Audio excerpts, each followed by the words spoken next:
Hello and welcome to the T3 podcast, hosted by Celestial Sun and myself, Nikki D. Luffy. It was definitely Tuesday when we recorded, and you best believe we gonna talk about it. I want to thank you for checking us out, and if you laughed at all during this video, please don't forget to hit that like button. And if you're feeling saucy, you can try to click that sub.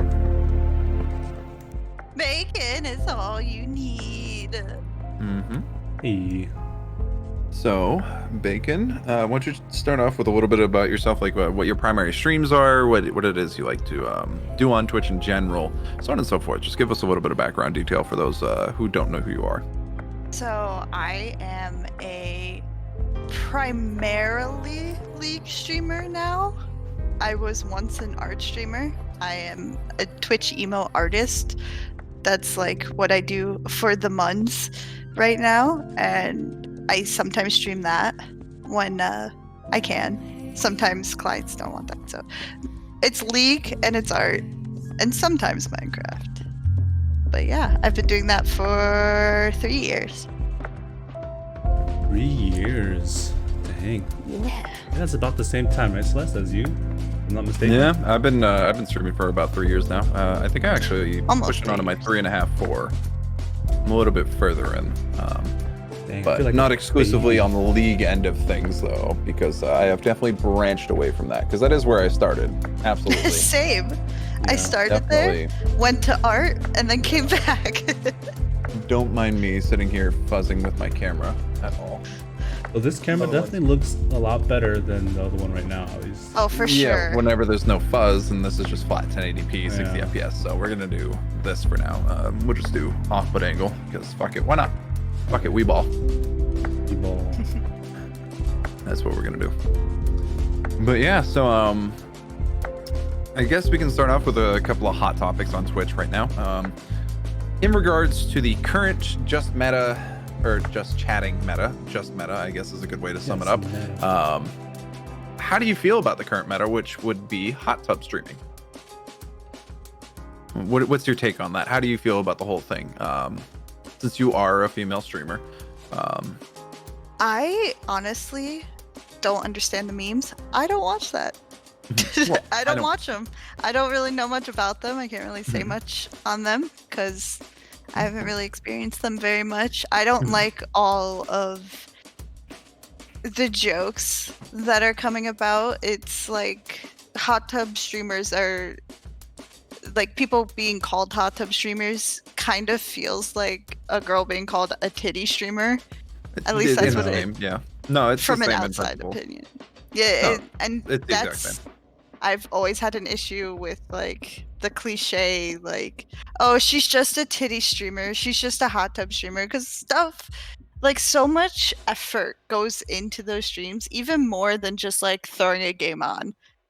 Because like so much, because you're on screen all the time and you're talking to chat nonstop. So much time and energy goes into those streams, and then they're just discounted as, oh, they're titty streamers, or they're hot tub streamers, or they're just chatters. And Mhm. like, yeah. it's such an easy route, and they are only famous because they're pretty. And No, I mean, it doesn't hurt, but no, exactly. I'm not trying to discredit you with anything I say in retort. Just understand that I'm just voicing my opinion, much like you just voiced your own. My personal take on it is, like you said, yes.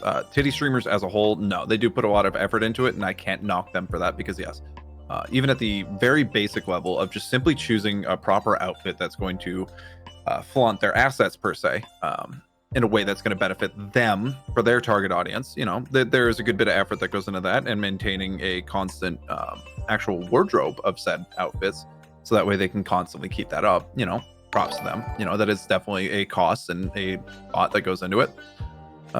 However, for the hot tub side of things, it's a little bit less so for me. I don't quite see the amount of actual effort by comparison, because yes, while it is just the just chatting meta, basically what they're doing is they are just sitting in a hot tub for 30 minutes to an hour, having a drink, or sitting there shooting the shit with chat the entirety of it, which isn't really different too much from the actual premise of just chatting, and what I use it for, minus the fact that I don't wear a bikini, obviously. Although, not. I Why know, not? right? Should. How dare I? I'll send you some in the mail. Oh Lord, make sure it's an F cup though, because Oh there's yeah, some big for old sure. man boobs going For on sure. right now. But it's kind of where I draw the line, right? Because it's more along the lines of the pool streams in which they're again just trying to garner these or skate the line of TOS. That's where I see the issue right with it, because they're hitting that gray area. Because yes, they are wearing attire that is appropriate for the situation, in which case, a pool or a hot tub. But the reason that they're doing that is to be as revealing as possible. The vast majority, And I'm not saying that wearing a one piece suit rather would make it a bit better, because not really, no. Because it's still the same premise that they're going for and trying to achieve, but not so much the overall goal of just being entertaining, whether it's a basically, not going to say stripper, but that's kind of what they're kind of going for here, is again just flaunting what they have, which more power to you. But the issue lies that with me anyways, that they're skirting TOS, and that's kind of where I sit with that one. Because frankly, I don't give a shit what you do on stream. I don't care what you do for your audience and your target audience. The issue lies again when you're skirting TOS, and that's kind of fucked if you ask me. I mean, I agree with that, but I've also there's always going to be people who aren't aware of TOS too, That is valid, yes. that don't understand how close they are to breaking TOS. Mhm. Because, there's just a bunch of people doing it. So it must be okay if these people are doing it too, and no one's getting in trouble or getting banned or anything like that. And as someone who very much knows TOS, because I've had to have known that and have read it many times and have been through many changes of TOS, Yeah. I can see where you're coming from, 100%. Yeah. And I kind of agree with it. I would say a small percentage are doing it with the knowledge of TOS, but I really don't think any of them know much about TOS. Yeah. At the same time, though, I don't necessarily agree with that argument. Just because X amount of assholes are doing it does not make you an asshole for doing it as well, because you didn't know. You're still an asshole at the end of the day. And I'm not saying that these people that are doing it are an asshole. No, I'm just using that synonym per se. That's all.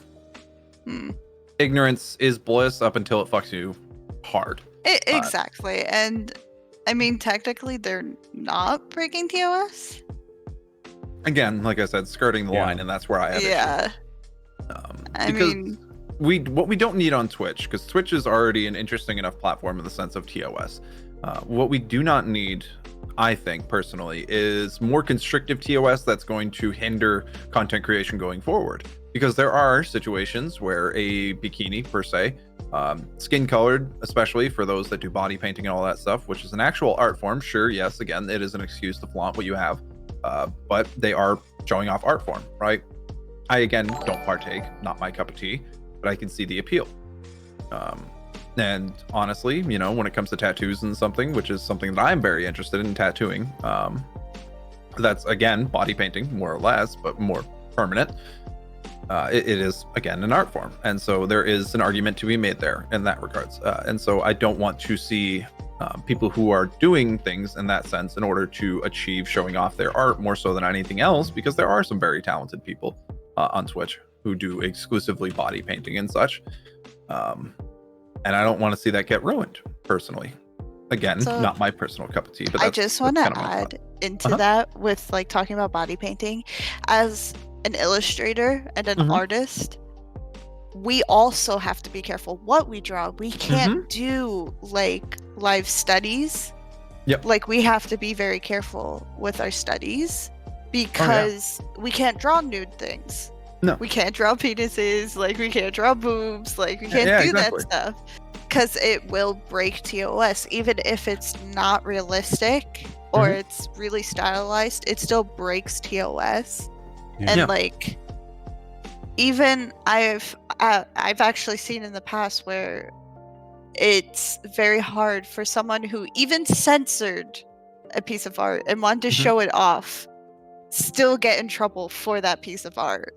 Yeah. And I'm like, But yeah, that it's not just the body painters who are doing it on No, themselves. It's I also was using it as an I know. example. I as well, yeah. just wanted to give more examples of Of course. that and like how art is affected by Mhm. that section of TOS. Yeah. But again, kind of all delves back, and that's why I have issue with skirting the lines of TOS, which is why I personally don't do it at all with anything I do. Primarily for me, of course, it would be language, and that's where I draw the line. And there are definitely, or there previously were words in my vocabulary, nothing crazy, but I would use in very, very specific circumstances. In The very, word. huh? The S word. Specific That's what? circumstances? C? No. No. I was talking about the S word that is banned. Oh, that one. Yeah, that's an easy example that comes to mind. Yeah, exactly. Yeah. I would use it in very sarcastic and very it's a joking exactly. way. Yeah, And everyone would know. It wasn't as though I was targeting people or trying to make it into a derogatory term. No, I would say it as an absolute meme because that's what I am, a meme, and that's what I strive to achieve. So, and again, that's why I have issues with trying to skirt TOS. Like I took the time and I just dropped words like that entirely from my vocabulary as soon as TOS was like, yeah, no more. Okay, cool. It's like, all right, well, I'm going to take the consensual effort and actually drop the word from my vocabulary, and you don't ever hear me say it anymore. It's that simple. Yeah, I kind of get where you're coming from, Celeste. Like, we spend a lot of effort to make sure that we, stay in line. Granted, again, not saying that the hot tub streamers are out of line. They're exactly. very much well in line, but since again it's like in that little gray area, right? They're utilizing it. They're taking advantage of what Twitch is putting down, and that's what concerns me. Yeah. Some more lines like that. But like honestly, like I find it. At first, I thought it was a joke, but like now looking more, it's not a joke. It's real. It's bad. real, and it's kind of creative in my opinion. I feel like at first look, I was like, seems kind of dangerous. Get your electronics near your hot tub. I don't know, but I mean, realistically, it's most of the time just a phone that they're streaming off of. Yeah. So, nice little water box, and they're chilling. Ain't gonna affect it none. But definitely, I don't know. I would have never in a million years put 2 and 2 together. Be in a hot tub, pop a stream. It's crazy, right? There's been people who have been doing that for a very long time. And of course. Like stuff like that for a very long time, but it's gotten a little out of hand. Yeah, like also, pool streams have been a thing. Beach streams have been a thing for a long time. That's right. New. So the attire is nothing new. The issue lies in the fact that everybody and their mother is now doing hot tubs. Yeah, it's a trend for sure right now. Hence the terminology meta. Right. Yeah. I'm like, kitty pulls. Yeah. Oh man. Oh my. I guess we can, since you are familiar with TOS, is there anything that comes across to you as the double standard in TOS? That whole situation with what girls can and can't wear. Like again, delving back to that, yeah. That's what irks me the most because of the people like the body painters who aren't doing it to like show off, like they are showing off their body, but they're showing off their art on their body. Yeah, because it is a genuine skill being able to paint on a human canvas. Again, bringing back the reference to tattooing, because that's exactly what's happening. The human canvas is something entirely different from almost anything else. Skin is just weird in general. So trying to put any sort of art or any sort of paint, needle and ink, it's genuine talent. Yeah. I agree. And that's one TOS thing. And don't even get me started on the music thing. Cause I don't understand what does and doesn't go against copyright. I know that's not so much Twitch, on Twitch's end. It's just, it's not clear. I wish it was more clear in the TOS. So here's the issue with that, right? It's not on Twitch, to clarify. It's on Right. the DMCA itself, which is the Digital Millennium Copyright Act. There are at least 7, I want to say, different categories of copyright that fall under the DMCA, which is where the issue lies. Because, yeah, everything is... It wasn't written in a modern age, and that's where the issue lies with me. I think it needs to be rewritten for the current year. And at the end of the day, too, the DMCA, believe it or not, actually only protects the publisher. It is not meant for the protection of the artist. It's Exactly. meant, which is another issue that I take with it. As someone who enjoys music and dabbles in it here and there, again, I'm by no means expert or even a subject matter expert on DMCA itself, but I do know quite a bit because I do have friends that are artists and I talk with them at length about it.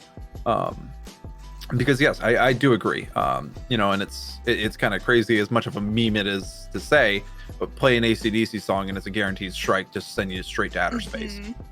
As an easy example. But other things, you can definitely kind of skirt a little bit. One of the common things that I see people doing in order to kind of skirt that DMCA line is they're playing video game music. Again, still dangerous. But it is the way, because basically what they're doing is they're taking advantage of the bot on Twitch that detects music.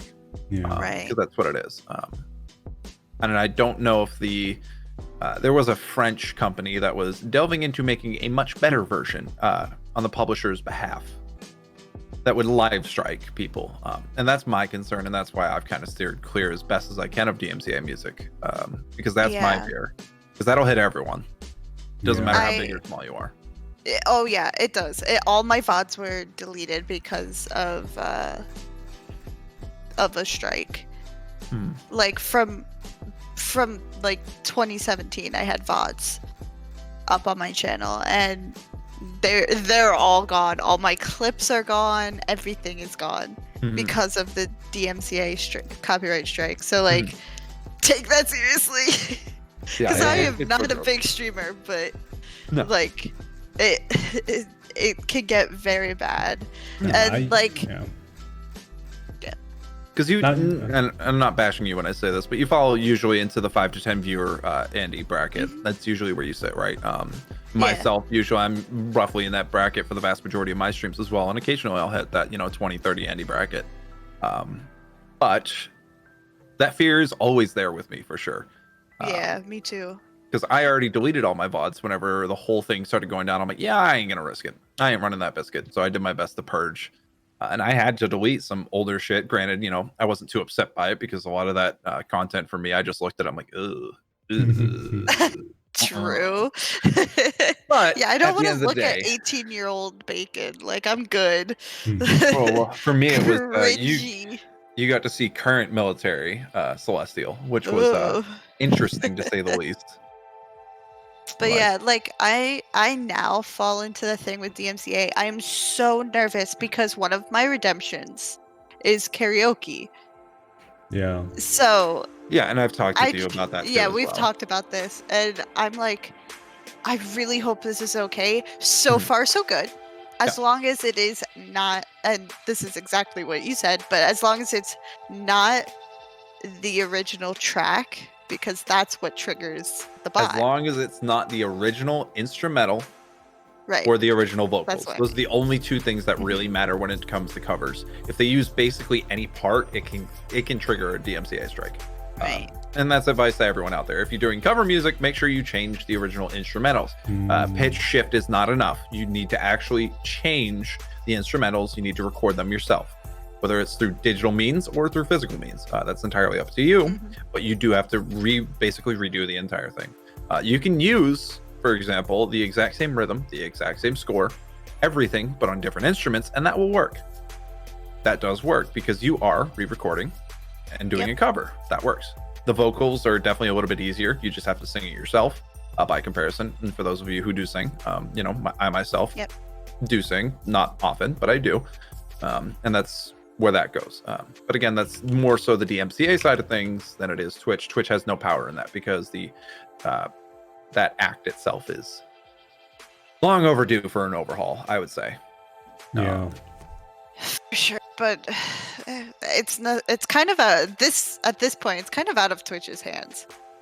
But I think it's Twitch, been out of Twitch's hands. true, but I think Twitch should do a better job of making everyone aware. Like, they are doing their best that they can right now, but like they're I have some. I mean, I wouldn't even say they're doing their best because they sent out I'll like an email, and like, who the fuck reads emails? Mhm. Like, no I'll one. dabble on that too whenever you finish your point. Like, it should be made more. Like, people A higher need to be priority made. for Twitch. Yeah, because it is. It's what's breaking so many streamers Mhm. because their VODs get taken down, Mhm. or they're so afraid to play any music that they're just having silent streams, which could kill a mood in a stream. Yeah, it really can. Yeah. Absolutely. Like, yeah. And there's tons of stuff out, like copyright-free music out there, but that's Yeah. not gonna be everyone's vibe. Mm-mm. Like, there's a lot of like EDM and that kind of like higher pace songs, Mhm. but that's not everyone's vibe. And a lot of like lo-fi stuff isn't even safe because it takes samples. And that's another very important part. Yeah. Samples and short clips. It does not matter how short the clip is. It is technically not accepted by DMCA. Therefore, even a like simple 2-second blurt from a song that is copyright is enough to get you striked. Don't get that misconception, because you'll see it on YouTube where they'll play like a quarter of a second or a second of like a very copyright song, just for video's sake. That is enough to get you striked. But it also depends on how malicious the publisher is going to be. So that is another thing. But dabbling back to Twitch, one thing that baffled me when this whole DMCA thing where Twitch was getting recoiled by the publishers, and the publishers were aggressively pushing Twitch to enforce DMCA on Twitch, because we all know that we took that for advantage for a long time, where Twitch did not give a rat's ass about DMCA outside of muting your VODs. Mm-hmm. How is it that there was a dude, a programmer, of course, who created a mass deletion VOD tool and clip tool within a day? It took Twitch a couple of months to integrate anything along the same lines into their own native system. How? Twitch, owned by Amazon, one of the largest companies in the entire world. So, I mean, in my opinion, that paints how priority is handled with Twitch. And that's one of the glaring issues I see with Twitch, is their priority isn't protecting content creators. And that's, again, a very generous term for what we are. For sure. Especially us technically being like employees of Twitch. Right? Exactly. It just goes to feel like, a company doesn't like us, or doesn't like, We're not prioritized at all. That's the way I'm going to prioritized. term it, because I'm not trying to slander Twitch here. I'm just trying to point out some issues. Yeah. Because obviously, again, we are employees of Twitch, and we're streaming this on Twitch Streaming right now, on Twitch, yeah. I'll be doing a stream later on Twitch. So, I'm not trying to bite the hand that feeds me. I'm just curious what's going on. The inner machinations don't make sense to anyone that seems to have, any sort of clue as to what's going on the platform as a whole. And of course, we're talking again about a multi-billion-dollar industry and multi-billion-dollar company. So it's not really our place for everybody to know, but it's like, at the same time, you have X amount of streamers under your employ at any given time. And the fact that they're not looking out for, I'm not saying, they should look out for your best interest, but the fact that it doesn't seem like they have any priority for us at all is a bit disconcerting. Little bits for sure. Yeah. I also feel that like at this point where they are, because there are so many people streaming now, Mhm. especially with like the whole pandemic. Mhm. It has made our voice, like as content creators, even less, Mhm. because there is so much constant nitpicking on Twitch's end that they just don't look at it anymore. Mhm. And like they only care about like the big partner streamers when they say something. But even then, there's so many of those now that they're starting to not care so much about them, which Well, is it's really only the larger partnered streamers, the Right. several thousand plus viewer Andys that are Yeah. extremely consistent in that regards, because those are the cash cows. I'm gonna word it that way. That's where the money is made for Twitch, because those are the streamers that are getting subs extremely regularly, which Twitch takes a 50% cutoff. Their people are buying bits to support their channel, so on and so forth, and all that. So Twitch is getting their cut from them much more so than smaller streamers like us. Not to say that I'm not hitting payouts consistently, because I am, but the margin of profit for Twitch, it's not even comparable. And it takes how many of me to equate to one of them. Say for example 2,000 viewer Andy. It takes probably a couple hundred of me to equate to one of them, or a couple thousand actually, to be more accurate in all honesty and being frank. So Yeah, I mean, it's like with any company, like if one person brings in the more money, obviously that company's be like, hey, and try to give them more incentive, more spotlight, more benefits, more opportunities. In a business aspect, it totally makes sense. It is, and at the end of the day, it is what it is. Yeah, exactly. But yeah. We just kind of have to bite the bullet and run with it as best as we can. Yeah. And we can wish and want. But yes, I totally agree with you. The streaming market as a whole, not even Twitch exclusive, YouTube as well, and Facebook. I don't delve and mess with Facebook at all, but I'm sure the sentiment stays the same.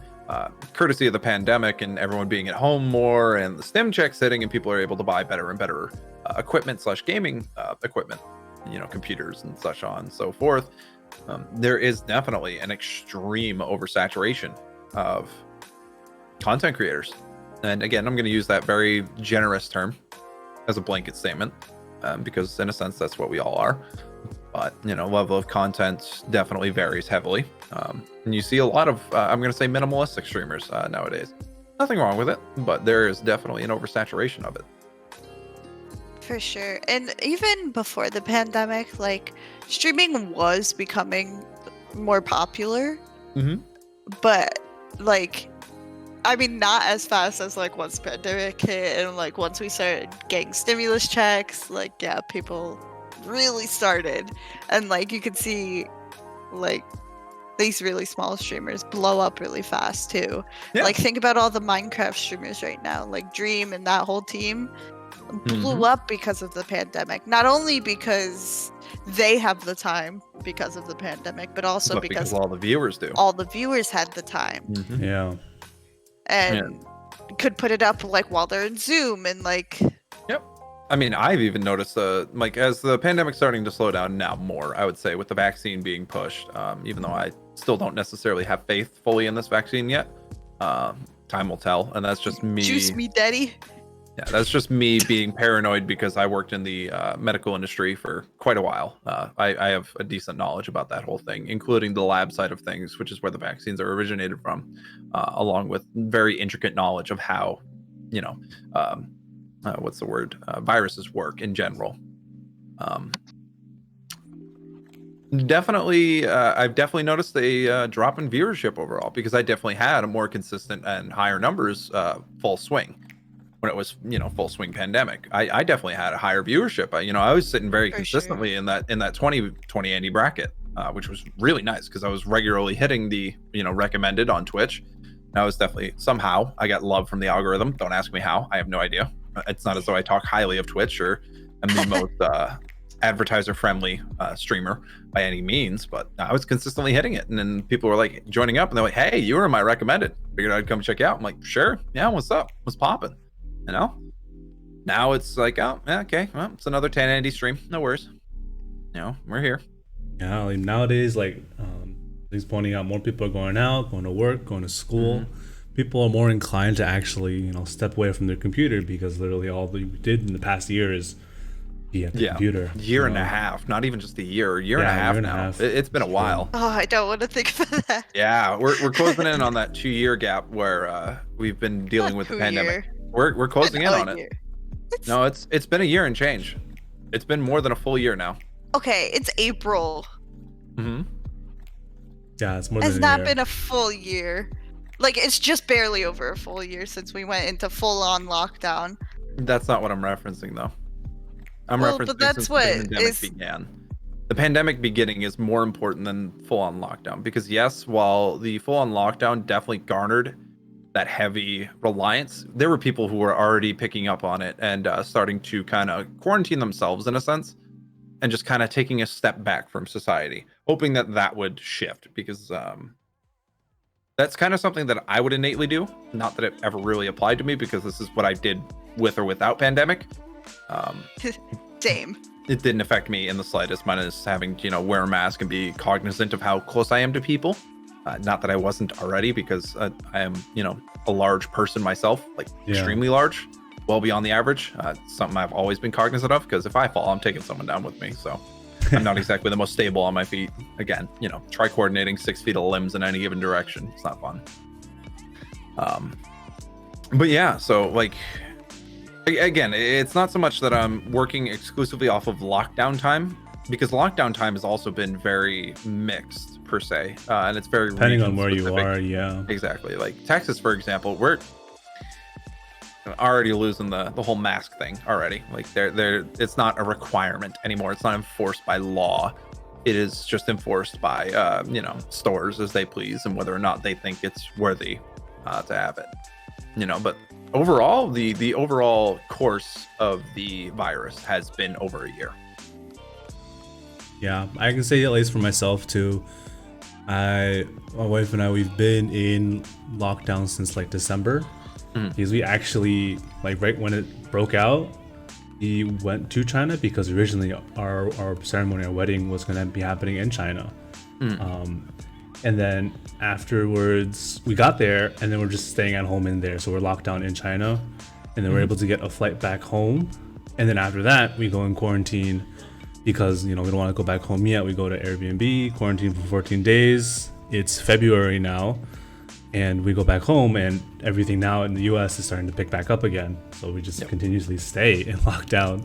And we've been like this for quite a while now. It's just now finally we're in April now, and things are finally back open. I'm back out, like I'm in the schools now. It's something for sure. Absolutely, but yeah. kind of to reiterate that point too, the blank 19 virus, it's in the name. It's from the year 2019. So there is that, and that's kind of what I'm true. getting. So it, because there is strains, and there is the strain 20. There, I believe there hasn't been a 21 yet. I could be wrong, but that's something like that. Oh, absolutely. Yeah, no, like as chat just said, this is entirely new. The only thing relevantly close, and even then it's a minimal proportion, Jesus, is definitely the swine flu that happened quite a ways back now. Oh, I remember that. There was that I was pandemic. so young when that happened, so I don't Exactly. remember anything. Yeah, no, I But like remember. it definitely was not to the scale that like No, COVID-19 absolutely. is. Well, obviously. This was global comparative to a North American exclusive. Yeah. Global pandemic. A little bit of a difference. Oh, absolutely. And much more deadly, much more deadly virus. Yeah, exactly. But that's again because it's reaching a global level in which it's actually able to impact a lot larger region. You play games like Plague Inc. and it's like, this is a real thing. It's Plague Inc. IRL. The memes all happened. Whenever it first started kicking off. Oh man. People have named their viruses and their diseases COVID. For sure. 100%. No, exactly what chat just mentioned as well. Nobody knows the real numbers. That is definitely true. But you got to remember, pretty much anyone who's immunocompromised is at heavy risk to being susceptible to the 19 virus. I'm going to put it that way, avoiding YouTube-friendly or avoiding not so friendly YouTube words to make our lives a little bit better, a little easier. But a little easier.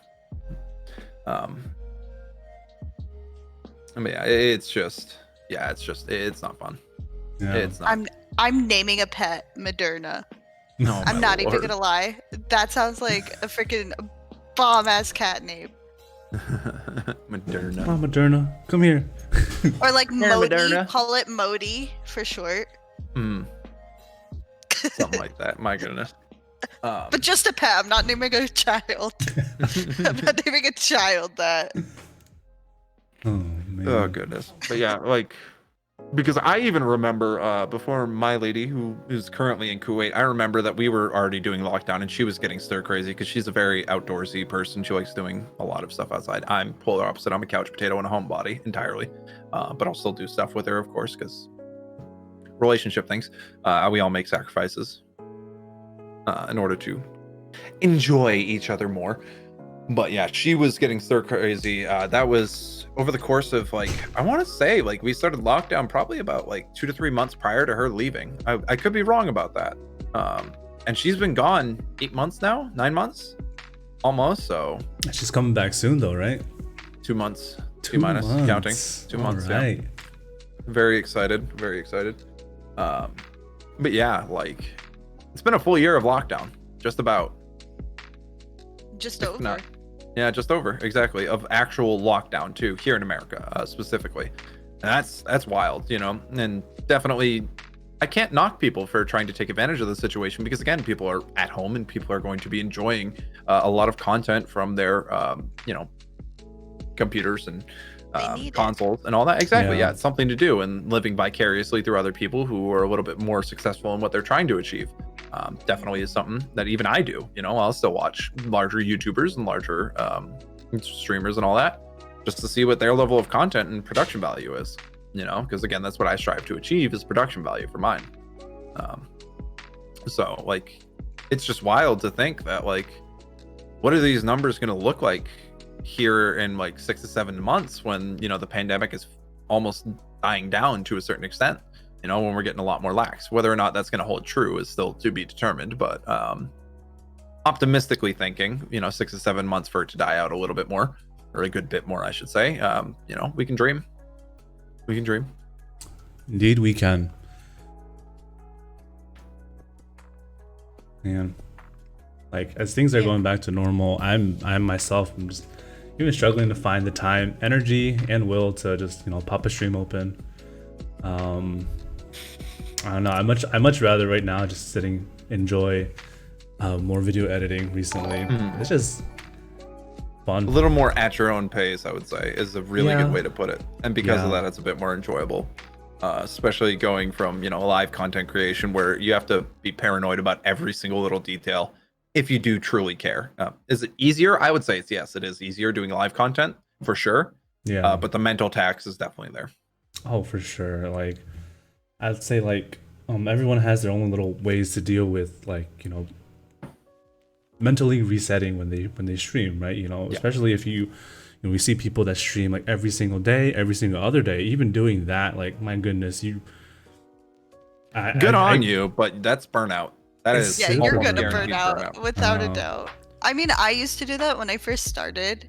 I used to do like 7 days a week, on top of being a college student and being a music major. Yeah. And having very like strict class schedules and like choirs and I mean, if it makes you feel any better. lessons, and just like I very quickly got burnt out. Plus, I was in so many like streaming communities, because that's what you did then Networking, to grow yourself, and I didn't have the time for anything, and like it actually hurt like a relationship that I was having. Oh, absolutely. Yeah. Like friendship and like platonic and romantic. Yeah. It hurt both. Absolutely. Because my time was so focused on streaming that I didn't have time for anything else. Like and I tell people that now, like, just from my experience, I always tell them, take at least a day off. Yeah. Oh, at bare minimum. I say personally, bare minimum for me, a day.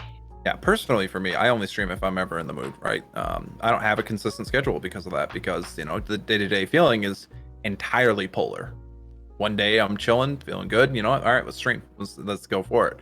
Granted, I do long form content, you know, I do 8 hours on the regular. That's my regular amount of stream time. He says so very casually. Yeah, I do 8 hours, you know. Just 8 hours. Just 8 hours. You know, by comparison to a large portion of streamers who do, you know, the 2 to 4 hour window, which is a lot more easy pace. But I also started out, streaming. I did long form even back when I was in the military. I was swinging full military duties, responsibilities, and everything, tandem with the multiple other ones that came with it and branched off from that, tandem with streaming. And I would do 4 to 6 hours of streaming every single day, except for like weekends. Weekends I would take off. But during the week, I was hitting those numbers, without a doubt. Granted, one viewer every single time. Pulled a little bit of favors with some friends. I'm like, hey man, just I'm streaming, you mind throwing me alert? You ain't even gonna watch. I don't give a shit. I'm just trying to hit affiliate. Yeah, cool. All right, cool. Move on. The affiliate grind. Or the the affiliate. I can't even speak because I got affiliated within like a week. So I am not one to talk about that affiliate grind. But I've watched many people have to go through that. But I want to go back to what Celeste was saying with schedules. For me personally, I find the schedule has worked more in my favor. Oh, absolutely. Than not having one. Mhm. But again, it comes down to which do you prefer? You don't need to have a schedule, No. but you don't like. So there's It two wouldn't sides to hurt that as coin. long as it works for you. Because like personally, if I don't have that structure, I'm not gonna do it. Yeah. I'm just not gonna go. Mhm. Like I need that structure, need that schedule in order. Like I have to tell myself, oh, I have to stream today. Today is my stream day. Yeah. Or else I just won't do it. Even if like, yeah, I might not feel the best. Like I push through that, and I've learned to push through that. That's something that kind of comes with streaming for so long. Like I see a lot of people talking about like, oh, I like when I'm in a bad mood, I can't stream. Like I don't stream because I'm in a bad mood. And I'm like, yeah, I can be in a bad mood sometimes, but usually that's when I play like an easy game like Minecraft or something that's like relaxing, and like you don't have to think about it. I'm not gonna play League because that's a bad idea. But I'm gonna play something that I personally enjoy, or do like a music stream, or just stream my homework. Like that's what I used to do in college. I would just do an IRL stream of me doing my homework, which was interesting because it was music homework and people were fascinated on how music worked, even though it made me look like a nerd, but whatever. It was just sticking to that schedule worked for me, and it helped my stream grow. Yeah, absolutely. So I'm gonna like really envelop that entire point, right? So first and foremost, right, there's two ways to look at it. Scheduling a stream is always going to be more consistent viewership, right? For me personally, because I don't have a scheduled stream, I'm relying on spontaneous viewership, right? People who are at their computers already see that go live notification and they're like, hey, my boy's streaming, let's go pop in, let's see what's going on. That's what I'm relying on, right? Whereas if you have a consistent schedule, people know when to tune in. They know when you're going to be streaming. They know when everything's going to be happening, so they can actually plan around that a good bit, and they can consistently get that going. So your numbers will tend to be more consistent in that regards, right? Whereas like I will have days that will be, like I said, a 5 to 10 viewer stream, and then other days I'll be hitting those 20s, and I'll be like, what the fuck is up? Shit. All right, we're here. But again, it's very inconsistent. It bounces around a lot. Dabbling back to the homework thing, that is a little bit more so in line with the fact that a lot of viewers, people who don't necessarily stream themselves, and we don't see it this way, at least the vast majority of us don't. We're faux celebrities, and in some case, actual celebrities to a certain extent, because we live in the digital era where basically watching YouTube, watching Twitch is a lot more the norm than it is just watching, movies and TV. While we still do it, yes, look at the average amount of media consumption that you'll see. It's going to favor YouTube, and it's going to favor Twitch, and Facebook and gaming and all that, so on and so forth, because that's just the era that we live in, and that's what people look for now. And so because of that, people want to get insights onto what it's like to be a faux celebrity. We may not see ourselves as like this icon per se, but that's how some people will view us. And they'll be like, all right, well, I want to get to know this person better. I want to get to know what they're all about. So doing, homework streams, or even just simply showing off what you're eating on stream, is more than enough for people to get into that and get an insight onto who you are as a person and what you like to do. And that's what people look for, and they crave it because it's a bit of interconnection. For sure. I totally agree with that. Like, people were just so intrigued by what exactly was happening. And like not necessarily because I thought music was interesting. And honestly, I always did music history homework on stream, which was but like just a lot of, at least one person has told me when I was doing that they really enjoyed to see my thought process on how I would answer the questions that I was answering, because they wouldn't have answered them that way. Exactly. And like, I mean, with math you can see that too, but usually with math there's like one specific way to do it. Or maybe Algorithmic. two. Yeah.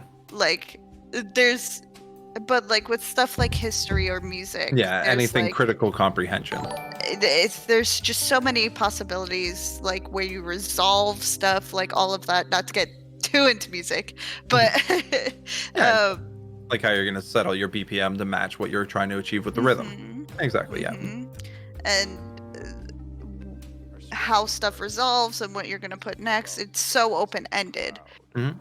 Even though it doesn't necessarily look that way, like when you're looking at music from a comp side, it still is very open-ended. And for people to be able to like compose music and like produce music, it's just like fascinating. And that's what a lot of that fascination is what strives a lot of people to watch streams. Because like, I mean, at least for me personally, when I watch streams or YouTube videos, it's like, wow, I would have never thought to do that. Like the DIY videos, like the stupid stuff. It's like, I mean, some of them you're like, why? And it's also why? It's also true with the live interaction, because you can poke their brain too. Because at the same time, you know, you see, like, especially with me, a lot of people tend to do this. I do dumb shit on the regular. Like, why the fuck would you do that? I'm like, I don't know. I thought it was a good idea. Fucking shit. Don't mind me. Like, all right, cool. We're out here. Fuck it. We ball, you know? Me playing League every time. Okay. Yeah, exactly. And, you know, like, my perfect example, Cyber. He does some shit sometimes whenever we're playing, and I'm like, I want to know what goes on inside. And I'm just like, bro, what were you thinking? Like, genuinely, I'm curious what the mentality is. Like, I'm not blaming you. I'm just curious at this point. Like, good on you for trying it, but like, what the fuck were you thinking? Like, all right, cool, we're there. You know. Again, it's not me trying to, degrade him in any means. No, I'm just curious what's going on, and it turns into fucking the two of us just sitting there laughing like idiots because we're both idiots, you know. Yeah. And that's what that is, you know. And curiosity is such like, it's so big in like the human personality. Like everyone is curious. Whether or not they show that they're curious or ask questions. Like some people will ask questions more. Some people will do more research. Like I mean, that stems down from how else, like what else how your open you are. Yeah, how open of a person you are. But like, even if you're a very closed off and private person, you're still very curious. And like, since the internet is so, like, you're so much behind a screen, people just feel more safe to ask their questions. Oh, absolutely. Yeah. 100%. And like, I mean, that's a blessing and a curse. Oh, absolutely. Yeah. I was about to say, yeah, for good or for worse, you know, in that regard. Because we've all experienced the trolls. We've all experienced the fun ones. I'll word it that way, because there are some fun ones, that ask the very oddball questions, and we can kind of tandem into that a little bit, Bacon, as you are a female streamer who does do cam. I've noticed that there's typically a higher inclination for those oddballs to appear on that sort of stream by comparison to mine. Again, not saying I haven't experienced it, because I somehow have. Don't ask me. I don't know why they did. Some of them just don't aim it towards females. Some of them do aim it towards females. Yeah. I mean, not to be sexist or anything, but females definitely, at least on Twitch, because Twitch is very much still to this day a male-dominated platform. Yep. Females do still have it very hard. Not as hard as the past. Like when I was starting, it was 10 times worse. And the trolls were bad, and like the sexism was bad. Even when I was playing, that's actually why I stopped playing League. on Twitch. Oh yeah, was yeah. No, because the of that. misogyny in that department alone. It was so bad. As someone who's been privy to that entire department for a very long time, Nick as well, we've seen it. I've never partaken in it, of course, because I'm a little bit more, I'm going to use the word stable of an individual. Right. Because, like, I don't take it personally. I never have taken trolls personally. I learned that very early on in my life on the internet to not take people seriously with stuff like that. All I want to do is when I am streaming, I want to protect my viewers. My viewers should not feel bad because of someone in my chat. Yeah, if I could control that's your community. Yeah, absolutely. Right. Like, I don't want, like, don't make my babies feel bad. Back off. I'm gonna ban you. Like, you don't have to be here. If you're gonna be like that, goodbye. Yeah, exactly. Like, I'm not dealing with your bullshit. Get out. And that's like how, and I guess now I'm more like that than I was like a couple of years ago when I was first starting. I didn't want to ban anybody. Like, because I was a new streamer, I didn't want to lose viewers. I didn't want people to think I was a bad person or a bitch or anything like that. And now most of my stream is just me shitting unhappy. Yeah. I mean, as someone of a bit opposite of the mindset, I didn't give a fuck. I still don't give a fuck. You fuck with me, I will fuck with you, and we'll run that route. But if you're gonna be, a toxic little shithead in my chat, adios. And that's how my mods share my mentality. Yeah, mine too. Yeah, exactly. And that's why it's important for you to have trust with your mods and make sure that they know you on a good personal level, so they automatically know when they can justify pulling the trigger without even saying anything. It's mod an important level of trust. Yes, mod your friends. Seriously, biggest recommendation: mod your friends. If they are there consistently to support you when you stream, and they are trustworthy, and they're not going to do dumb shit like I do. I mean, even then, people still trust me. I don't get it. I still do dumb shit. I will never mod you in my chat. Be real, that's smart. Nick over here. I'm a mod in Nick's chat, for those of you who don't know. On the rare occasion that he streams nowadays, then I'm actually there to support him fully. I do occasionally pull a little bit of chicanery. A little bit. We'll allow it. We'll allow it sometimes. Yeah. Well, it's usually for comedic effect, and it's usually I'll do a 1 second timeout. Yes, it'll delete their messages, but it's just shh, no more talking. You see nothing. You see nothing. Yeah, exactly. But again, and it's not something I do to everyone. It's people I know that are regulars of the chat and know me, and they are aware of my presence and are not necessarily comfortable with the fact, but know that I do things like that as a joke. It's not serious. I'm not targeting them or anything like that. Anything along those lines, because I'm not gonna just go out and new viewer comes in hey, shut the fuck up, bye bye. No. I mean, I might. Yeah, well, of course. In the event that they are just hey, you fucking suck, and I'm yeah, I do, but better than you are. I mean, keep going. With the trolls, I only am hyper vigilant. If people are oh, you're bad at this game, as long as they're oh, you just are bad at the game, I'm usually just yeah, I know. Yeah, exactly. Yeah, because I'm so used to it, and I know I'm bad, especially at League. I am very bad at League.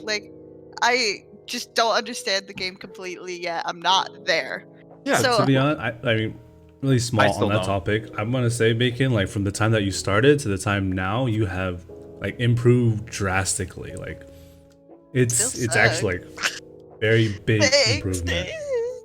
It's because I play it nonstop. If you're bad at something, just keep practicing. Yeah, absolutely. Doesn't matter what it is, just keep practicing. Music, games, anything. Effort pays fruition. You will see it come to fruition with effort. That is, talent is one thing, and you may start out on the start a little differently at the starting line than other people, but ultimately effort is the deciding factor, I would say. Talent can only take you so far. Yeah. Don't do drugs. Stay in school, kids. Yeah, eat your drugs, do your vegetables, stay in school. Yeah. But yeah, no, and that's consistency. Yeah. Let's just bring it back full circle.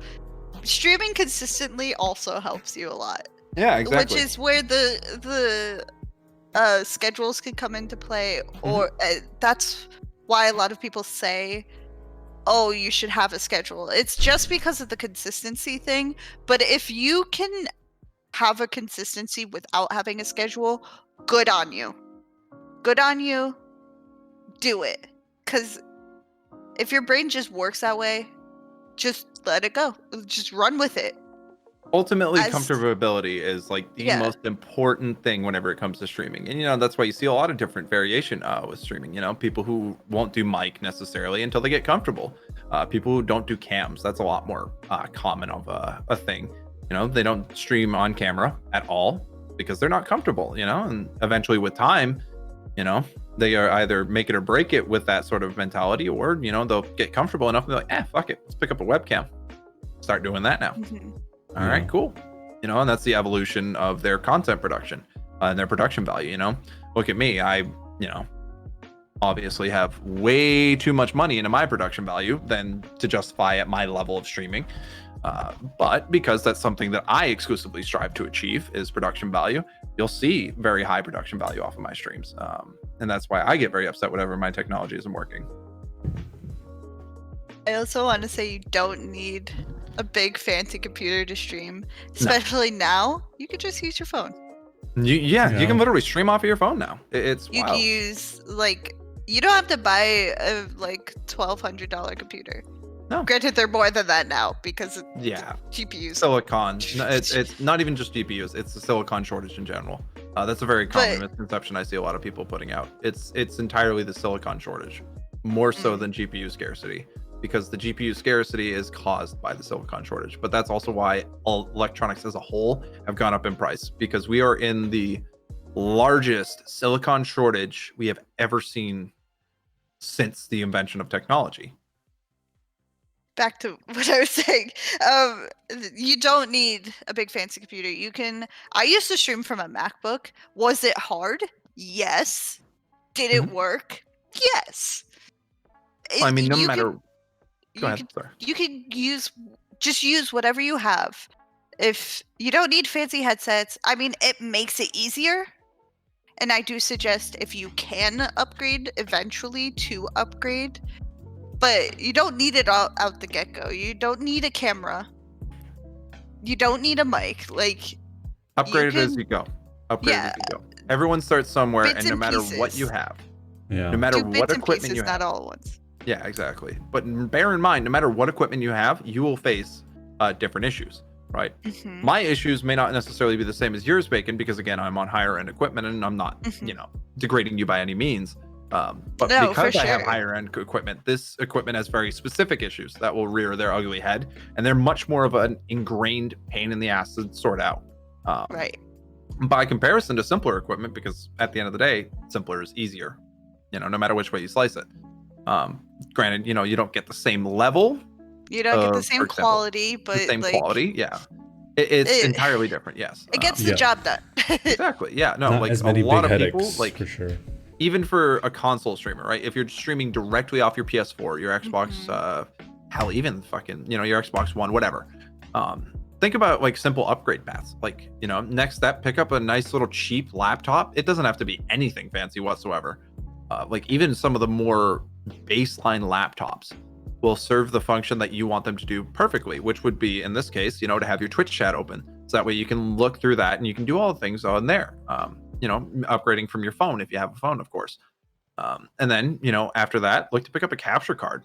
That's going to be your next upgrade, and that's a huge step up in quality. Oh yeah, huge, absolutely. And then you can delve into as long as the laptop that you get can handle the capture card. Yeah, exactly.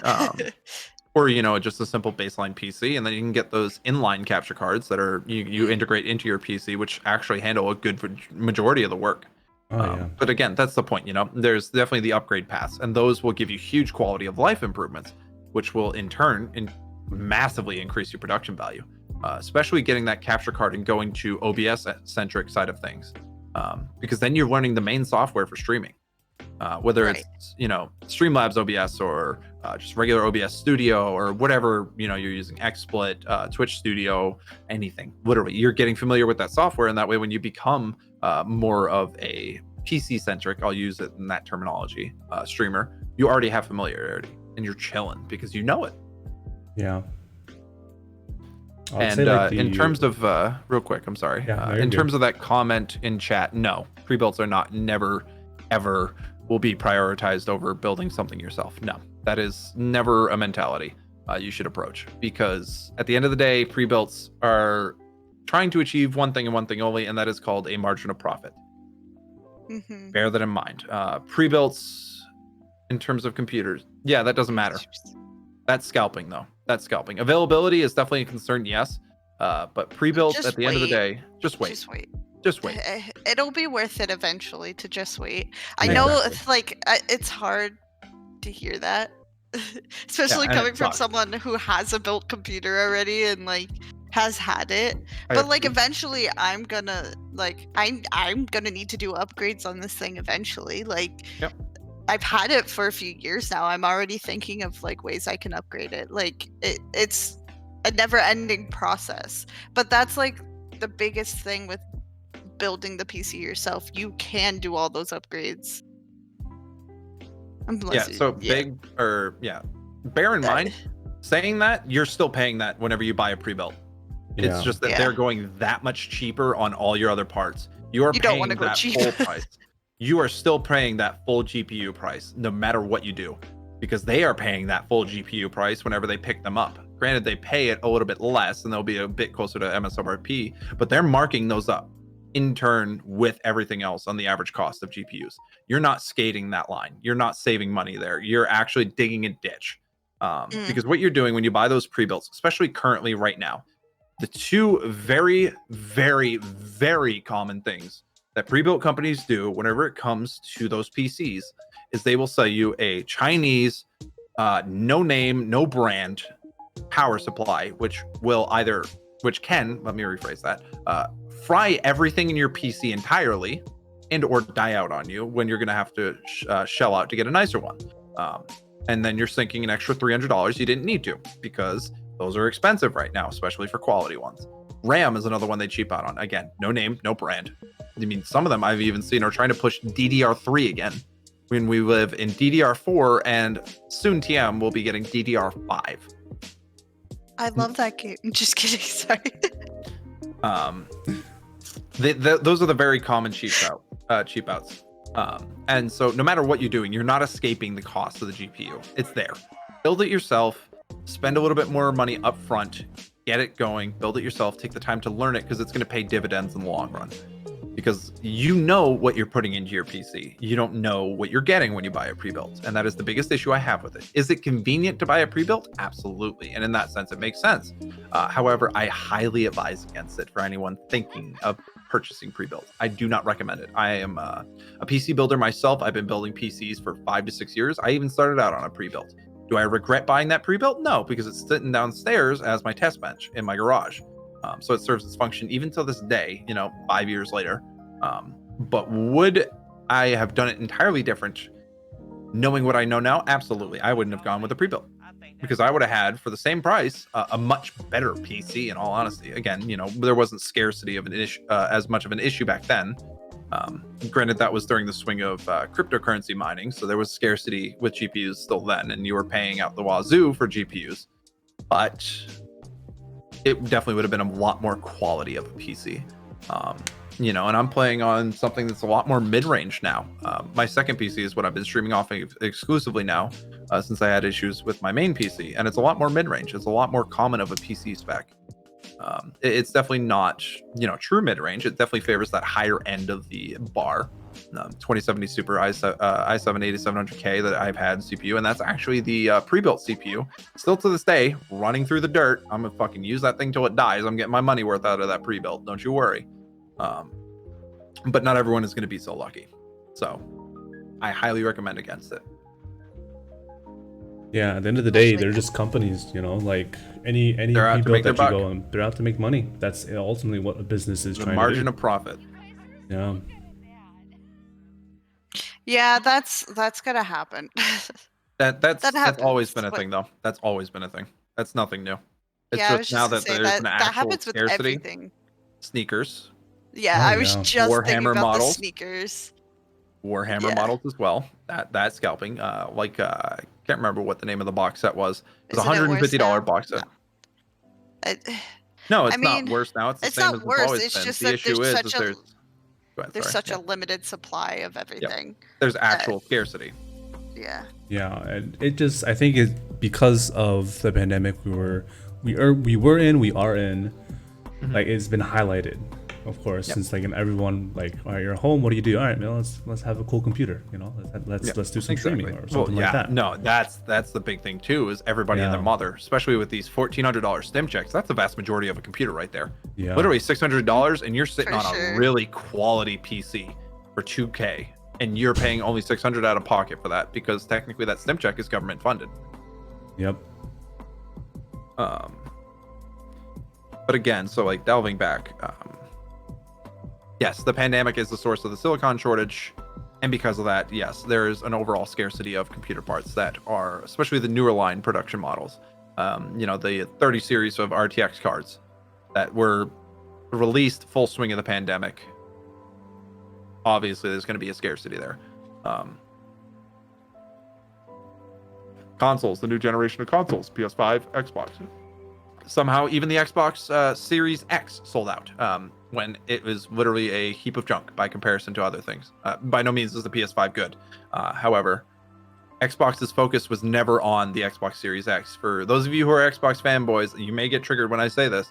Bear in mind, I'm speaking more of a factual sense. My personal bias aside, Xbox and Microsoft did not focus on the Xbox Series release.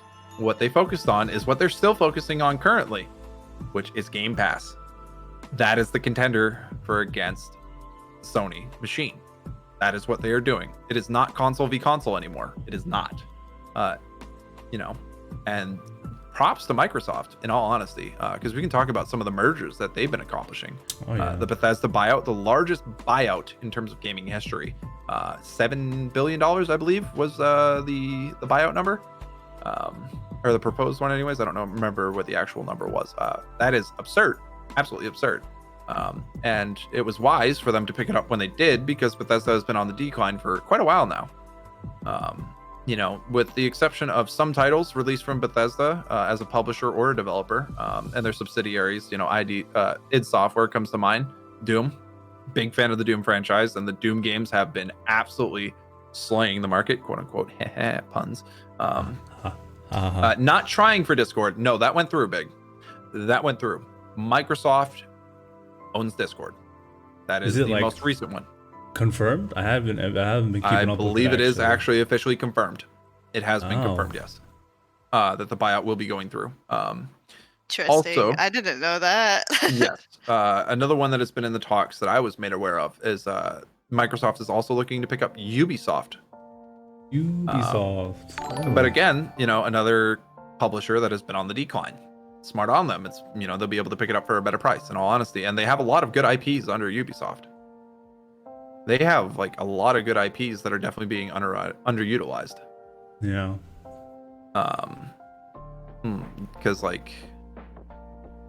the gaming industry, the AAA industry has just been on the decline for quite a while. I mean, granted, you still see cash cows. EA and their Ultimate Team franchise, which is over 50% of their annual revenue. Rainbow Six Siege is like the only consistent moneymaker at this point for Ubisoft, because most of their other title releases just flop on release. Assassin's Creed Valhalla, perfect example. I was looking to it as someone who's Norse himself. I love seeing anything Norse being adapted into video game form, and it was just a bloated piece of garbage. Wasn't enjoyable at all. And then in turn, you have games like Bethesda's Doom series, which has been really successful and has definitely been making money. About time, Nick. Thank you. So on and so forth. It's crazy. And then you look at like GTA again for Rockstar and 2K. Because if I'm not mistaken, 2K owns Rockstar. Yes, I believe that's the order of operation there. And they make a lot of their annual income off of GTA. That isn't GTA 5 isn't going anywhere. And GTA 5 is how old now? That game's been out for a while. Hot minute for sure. And it's still their gross income. Are they releasing another one? There is talks of GTA 6. When? Think Has so. Who that knows? been confirmed yet? Or is that let's just be a real. meme? Let's be real. It's confirmed. You know they've been working on it. Yeah. I would hope so. That game has been out since what, like 2014, Something like that. Yeah. 2013? It's coming up on a decade. Yeah. Yeah. And that's wild to think. By comparison, That makes me feel old. Yeah. And well, you got to think how old the IP itself is, like GTA. I know. Like, I know. my goodness. Like, I remember growing up playing GTA Vice City, and that Me was my too. jam. Like, Vice City was the fucking one. I mean, I never played any GTA games until the 5th one, but I mean, I'm the younger sister, so I always watched Yeah. the GTA game being played. But, like, yeah, like, it takes you back, you know, and Yeah. I don't know if you heard about it, Bacon, but recently also, the most expensive piece of gaming memorabilia actually just traded for over $660,000.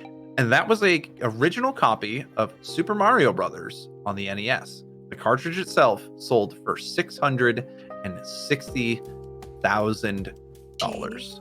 Yeah. Jesus. That's wild, right? Wow. You know? Some You gotta nice remember, we money. grew up playing that and we thought nothing of it. Absolutely nothing of it. You know? I mean, remember playing on honestly, this shows my age a little bit, like how young I am.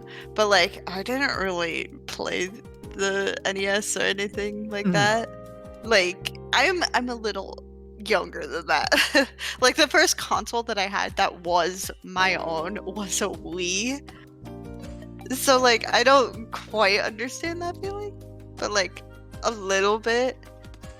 Also, my family never have consoles, but like, I know what you mean. I know what you mean. Yeah, like I grew up playing on my mom's Atari that she had from when she was, you know, playing games and such. I got to play that. Like I played the OG Caterpillar. That was a treat.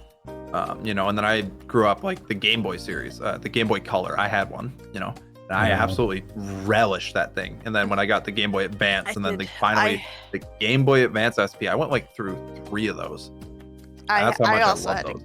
I had a Game Boy Color, Game Boy Advance, but again, it was a hand-me-down from my brother. So my brother would always get the new console, and I would get the older one.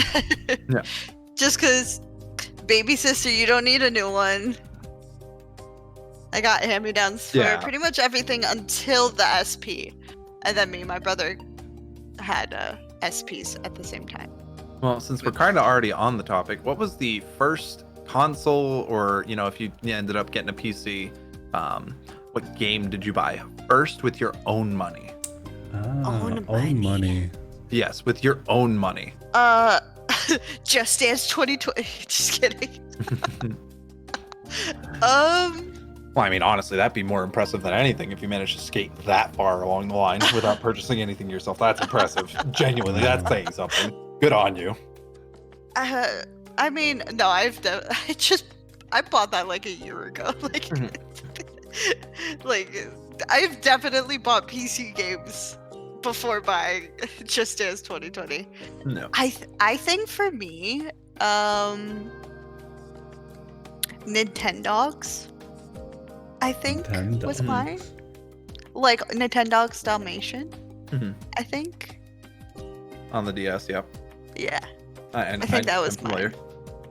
The first ever console that I picked up entirely with my own money, because I did work out, you know, with my mom.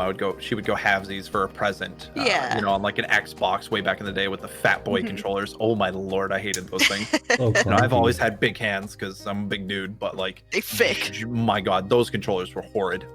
You know, and I had an Xbox 360, but it was the PS2 was the first ever console I purchased entirely by myself. It was the PS2 Slim and Silver Edition. That was the first one I ever picked up. And with it, I ended up picking up a couple of games that are permanently ingrained into who I am as a person today. Ratchet and Clank and Ratchet and Clank Going Commando. 2 of my all-time favorite games. Those are Great like... movie. Oh yeah, the movie. Oh boy.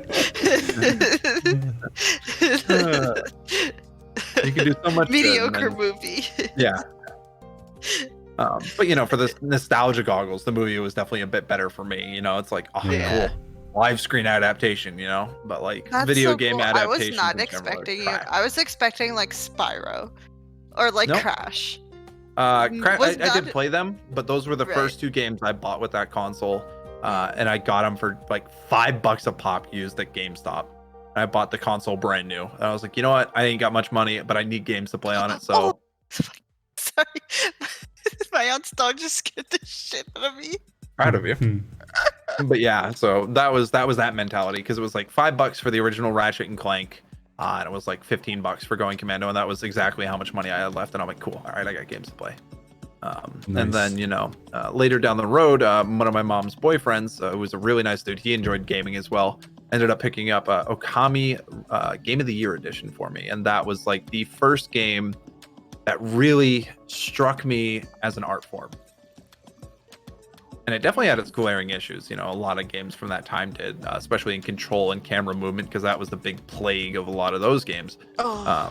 But that was what got me addicted to gaming as an art form, and seeing and getting more in depth into like the technical aspects of things, and like how game engines work and all that, and so on and so forth. I think Pokemon got me addicted to gaming. I'm not gonna Oh, lie. addicted to gaming? Oh, I was long addicted, well before that. Pokemon, yeah, Yeah. exactly. Even Like, like Pokemon Kirby's got me hooked. Dreamland on the SP. Ooh, Kirby's Dream Land was a fun one on the That was SP. a blast of a game. Yeah, they did pretty well for that. I think for Stuff like that, yeah. myself, the first game I think I actually bought might have been, I can't recall, but I think I got like them together. I think I got Fire Red and Golden Sun together on the SP, because like I'm the youngest sibling. Mhm. But my sister and my brother, my older sister and my brother, they bought the PS2. Like they bought the games, and so we played a bunch of we played Tekken. We played Tekken a lot on the PlayStation 2. Only child. I didn't get that experience, so. Sorry. Me and Nick are over here like with our hand-me-downs. Yeah. No, I still had hand-me-downs. Don't get me wrong. But they came from my Yeah. parents usually. Like my aunt It's used to. not the same. Like you It's just not the same, want to like beat them and like play with them. I never got to play with my brother. I mean, I like, had a half brother and a co-op step brother with my later brother. down the road, so I would beat their ass in games and show them what the fuck is up real quick. So I I was mean, my that brother older did that anyway, and then I stopped Yeah. playing games with it. I mean, I did it IRL too, so they never escaped it. Oh, man. Also, say my brother also kicked my ass. Yeah. Let's be real. That's the older Role. child It's a job. Yeah. responsibility. It's like, yeah, okay, Yeah. look, I kind of got the short end of the stick because I got my ass beat by my parents. I'll do it for them. So that way you don't have to experience the belt. Trust me, you don't want the belt. It's much worse than what I'll do. That belt is something else. It hits different. It's not the physical. It really it's the doesn't. mental. Like goodness. Ugh. But again, that's coming up in a different time. Because like I said, like gaming. Actually, now that I think about it, like the true addiction probably started when I used to go over to my aunt's for the weekends. My parents would drop me off, and I would sit there. Me and my aunt would play games all weekend long, and I just eat junk food the entire time. It was the pinnacle of my existence back then.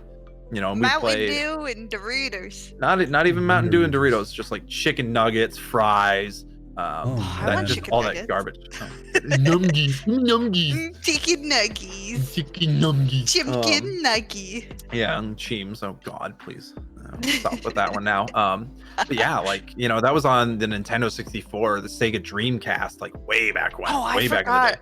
I did have a Sega Dreamcast at my grandparents' house, and we Oh. only had Sonic. Yeah, and we used to play like Space Invaders, Mario Party, all that good jam. That was the life. I miss it. But Oh yeah. looking at it now, it's like, oh, I don't know if I could ever go back. Like nostalgia hits different, but like the quality of I life have- nowadays. I have similar nostalgia for like, those like math games that they used to have Yeah. like on PCs. Yeah. I used to have the Lion King one, and I used to play the shit out of that game. And you fancy Yeah. had a Disney one. I don't think I had a Disney Yeah, one. I didn't get Disney. No. I had a couple Disney ones, and then I Really? had like the Oregon Trail and stuff like that. Have Obviously, you guys ever but- played Zoombinis? Yup. Yeah. Yeah. Yup. Zumbinis was fun. I mean, my experience, with like PCs and all that was a little bit different because by the time that I was learning PC things and gaming on PC as like a hardcore thing, I was already installing Doom from a floppy disk, Wolfenstein from a floppy disk. That was, that was well back into when I was learning PC repair and PC building, on those old IBM machines and all that good Oh stuff. my god. So Core like, memories. yeah, I've been around in the PC market for a hot minute. Never Me really got too. into the PC gaming things though, but like I remember that Doom floppy disk. We always had, I mean, it wasn't floppy disks, but it was very early CD-ROMs. Yeah, Nick, I see Like, you saw that comment and laughed immediately. Yeah. Yeah, dial up. I hear that. I still hear it. I to this never day. had dial-up. Like, Lucky I you. never, That was I the never, best. well, because my mom worked for Comcast or like a cable company You got the DHL treatment early. very early, and it was experimental, and like it didn't work very well. So like, would I rather have AOL dial-up? chat rooms. Yes. AOL chat rooms. Oh, AOL boy. chat rooms. The original Discord AOL chat rooms. That's some cringy shit right there. Oh my god, that's a trip through time. Yeah. Oh, I got my. it. Speaking of a trip through time, I got an email from Neopets the other day. Are they still alive? They're still a thing? Apparently. Wow. Yeah, I'm about to do a new pet stream, BRP. I mean, Nick. Oh hell RuneScape is yeah! still a Let's thing. meet up and Come on. That's show true. That's a good point. Come I mean, on. RuneScape's been around since Oh, well I love before RuneScape. I play old school RuneScape to this day. Me too. With my Yeah. old account that used to have membership on it, but now it doesn't. So I just have a shit ton of items. Can't Yep. do anything with it. My membership ran out, and I'm like, it's a shame that this 200 mil cash stack is just sitting there right now, along with the other billion in fucking gear and shit. It's like, Yeah. but I'm not playing enough to justify picking up a week of membership. Exactly. Like there are some things that I'll pay for, like Yep. the weekly. Like if I play the game a lot, like with Just Dance. One thing I'm very mad about is the like you can unlock all of the songs Mhm. from past ones if you buy the like whatever it's called, Yeah. all access pass or Yeah. whatever. Yeah, X edition. Like that's worth it because it's only like $1 a month. Like it's Yeah. insanely cheap. Well, But I mean, like for Game Pass. Runes, well, Game Pass too. Like I also have Game Pass, but like It's the Game way. Passes in general though aren't always good. No, it's a bait. It's entirely Yeah. a bait. It's a It monetary literally scheme. is. It's a like predatory with- scheme. Like with games like Fortnite that are free to play already. Yep. That The are Battle Pass. they are just for cosmetics. Yep. Like It's I- entirely I- predatory. I never have paid for it. Like So, yeah, maybe with here's- in-game currency that I have gotten in the game, have I paid for it? Yeah. But it's not coming out of my pocket. And that's how So- I feel with the League too. Like I am not putting a cent in the Okay, League. I am a bit more reluctant nowadays as the owner of Riot Games has changed, going to Tencent now. I'm not a fan of them and their practices, especially in terms of like you look at skin production now. While the skins are typically a lot higher quality, but that's kind of par for the course nowadays. Look at the cost of them. The bare minimum, they're like $10-11 per skin now. Man, you Which got is the disgusting. It's designer heinous. brand skins now, dude. Yeah, and the Prestige edition skins. the Prestige, you got the gold. LV skins. They got My the goodness. gold. So like But yeah, my I don't approach like to that playing. is like, I don't like paying for free to play games. I'm the opposite. If I really enjoy a free to play game, I'm more than happy to put some money down to Nah. support the developers. That's why. Yeah, it's free. It's free. I'm not playing a But game I'm that I have to supporting the pay developers.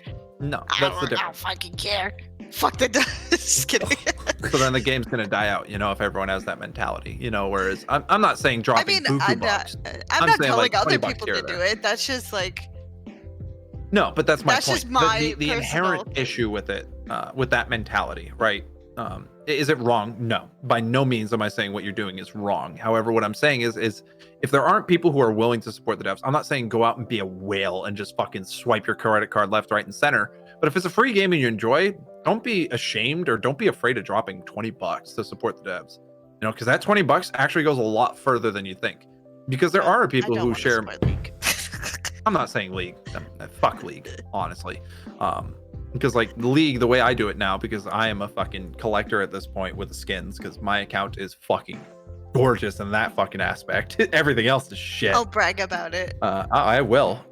There is I put a good bit of money into it back in the day. But a lot of that was earned through, fucking those fucking 1v1 me. I'll buy you a skin. All right, cool. Let's go. I'll do the same if you win. I went through way too much of a phase with that shit, and overall the collection is up. And so now the mentality I'll do is they have their pass system. I'll drop like $20 on that because I play it enough. I'll make my money's worth out of that. I'll get like 5 or 6 of the really skins that come out with that time. That's already paying for itself. That saves me like $30, because again, I'm trying to keep that up, because whenever I sell this account, it's going pretty. Ain't gonna make some money. I can tell you that. Ain't gonna be anywhere near what I put into it, but it's gonna give me a return. A little bit of a return, yeah. I hate to do this, but I have to go like check on the dogs to make Absolutely. sure they're No not destroying problem. everything. So I'll be right absolutely. back. I can sit here and problem. ramble on, so don't worry about it. But like, because the issue with that mentality is if no one does it, the game will die. The developers will die, 100%. actually, is the more 100%. appropriate way, because if they're not making net profit off a game, they'll terminate that game outright. And then obviously the developer is going to suffer because of that. And so you're having the issue of the next content form that comes out from them, whether it's a new IP or the same IP revamped or whatever, it's going to be a shit show and then some. Exactly. Yeah. If you enjoy it, support it. That is exactly what I'm getting at. If don't go ham, you don't need to go ham. But like $5 here and there for a little bit of cosmetics for your favorite game that you're playing that's free to play, or even if it's not free to play, it's even justifiable as long as it's only hamster. Yeah. Give the. Don't be like that person who played Pokemon Go. I remember it was on the news, or what was it, a meme or something like that? And they're like, your credit card company called them and asked them if they got scammed or anything like that, and they're spending like couple $100,000. Someone else comes to mind when you said that. Oh yeah, Real I know. quick, The credit card company. But yeah, no, don't do that.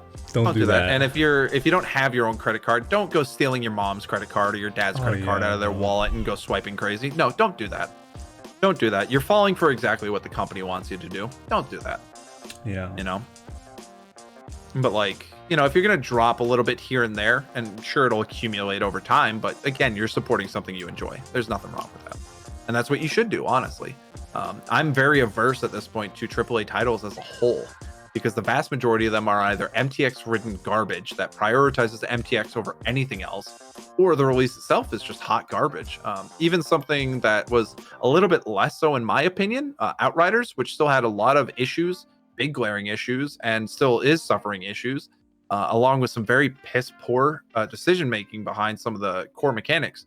I'm not ultimately pleased with the AAA title. By far, it's a much better margin of release than I've seen recently, which caught me off guard.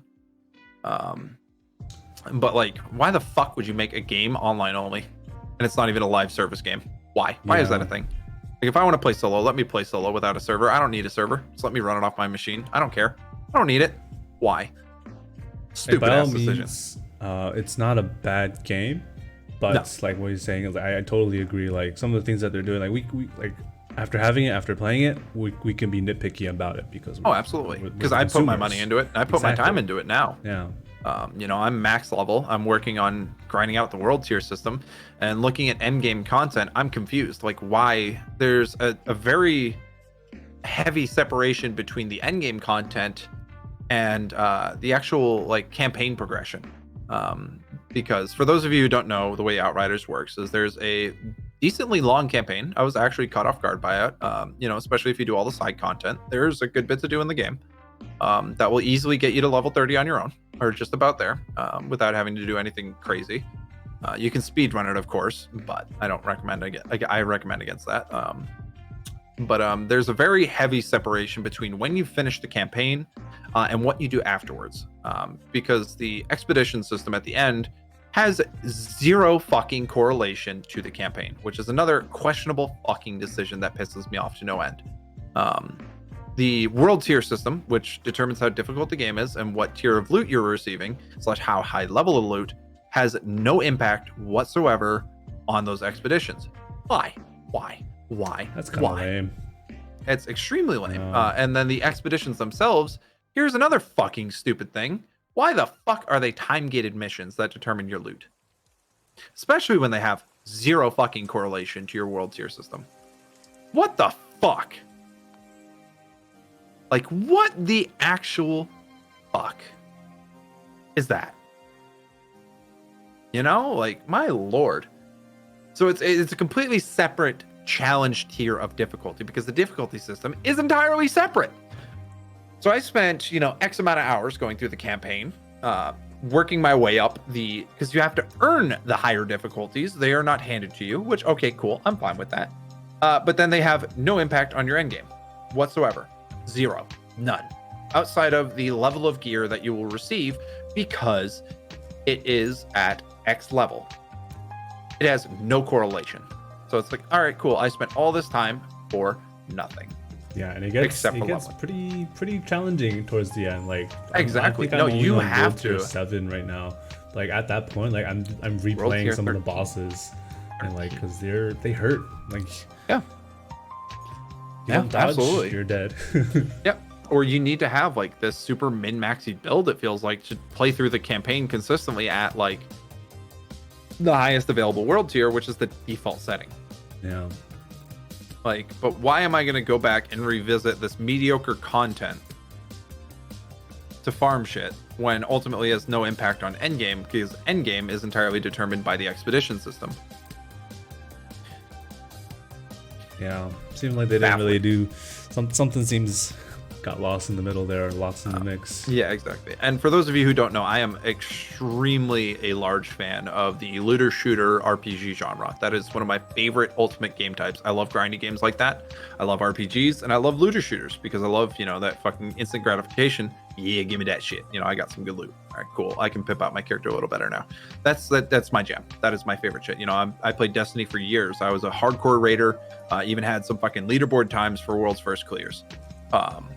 Nothing like first or anything up there, but my teams and I would make, consistent top 50s, top 30s, so. And I even had leaderboard world records for actual number of clears for some raids. So that just to go to show you the amount of time investment that I would put into that style of game because that's what I enjoy. Yeah. And seeing all of these continually botched releases for that style of campaign, people who are fans of the MMORPG genre can definitely share my resentment because you see these releases of newer titles and they're just shit, just utter shit. Like, cool, back to old faithful. Yeah, because you get so excited, because your original want thing, something like, oh new. Goodness. Yeah, you want something like, oh my goodness, they're finally gonna add more stuff. You put so much prior to it. You want them also to put the same amount of effort that you put into their games into making the thing following up. Yep. And then you get kind of like you get shorthanded. Yep. It kind of feels inevitable. Like you're still gonna buy it, you're still gonna play it. As fans. Disaster Cyberpunk. I mean, like. That was unfortunate. The current favorite punching bag, Cyberpunk, and that definitely tarnished. I mean, what did you not want to pay for HD dick graphics? No, we didn't even get those. Bear in mind, as content creators, you have to disable that on the game startup. But I didn't even get to experience that because by the time that I went to, or even would entertain playing the game off stream, I didn't want to because it was a buggy piece of shit. It just felt bloated and did not feel like it had a fluid progression system.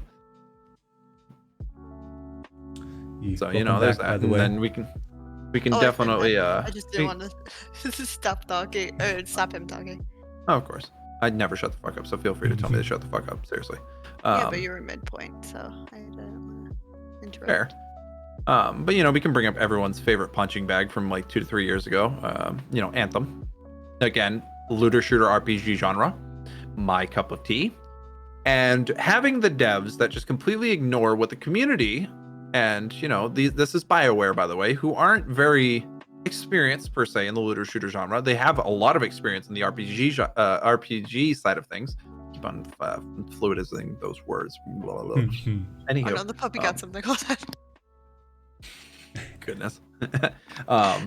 I'm dog sitting if you couldn't tell. Yeah, I gathered that much. Yes, you're fine. It's just goodness gracious. But yeah, like Anthem, like the devs entirely ignored the community's opinions and the valid opinions. Granted, there's a lot of dumbasses who are just like, heard their loot suck. But like people like me who are very ingrained in the genre of looter shooter know how a fluid system should function. And I can tell you right now, doing hard content, you should get rewards that are befitting of that. You shouldn't get jack shit or a bunch of low tier or low grade equipment that means nothing for you and it's just resources that you break down. But again, look at the priority here. This is EA and BioWare. What was in there from day one? Microtransactions. What functioned absolutely flawlessly? Microtransactions. What did not work? Most of the game. You can tell where the priority went. And it's fucking tragic.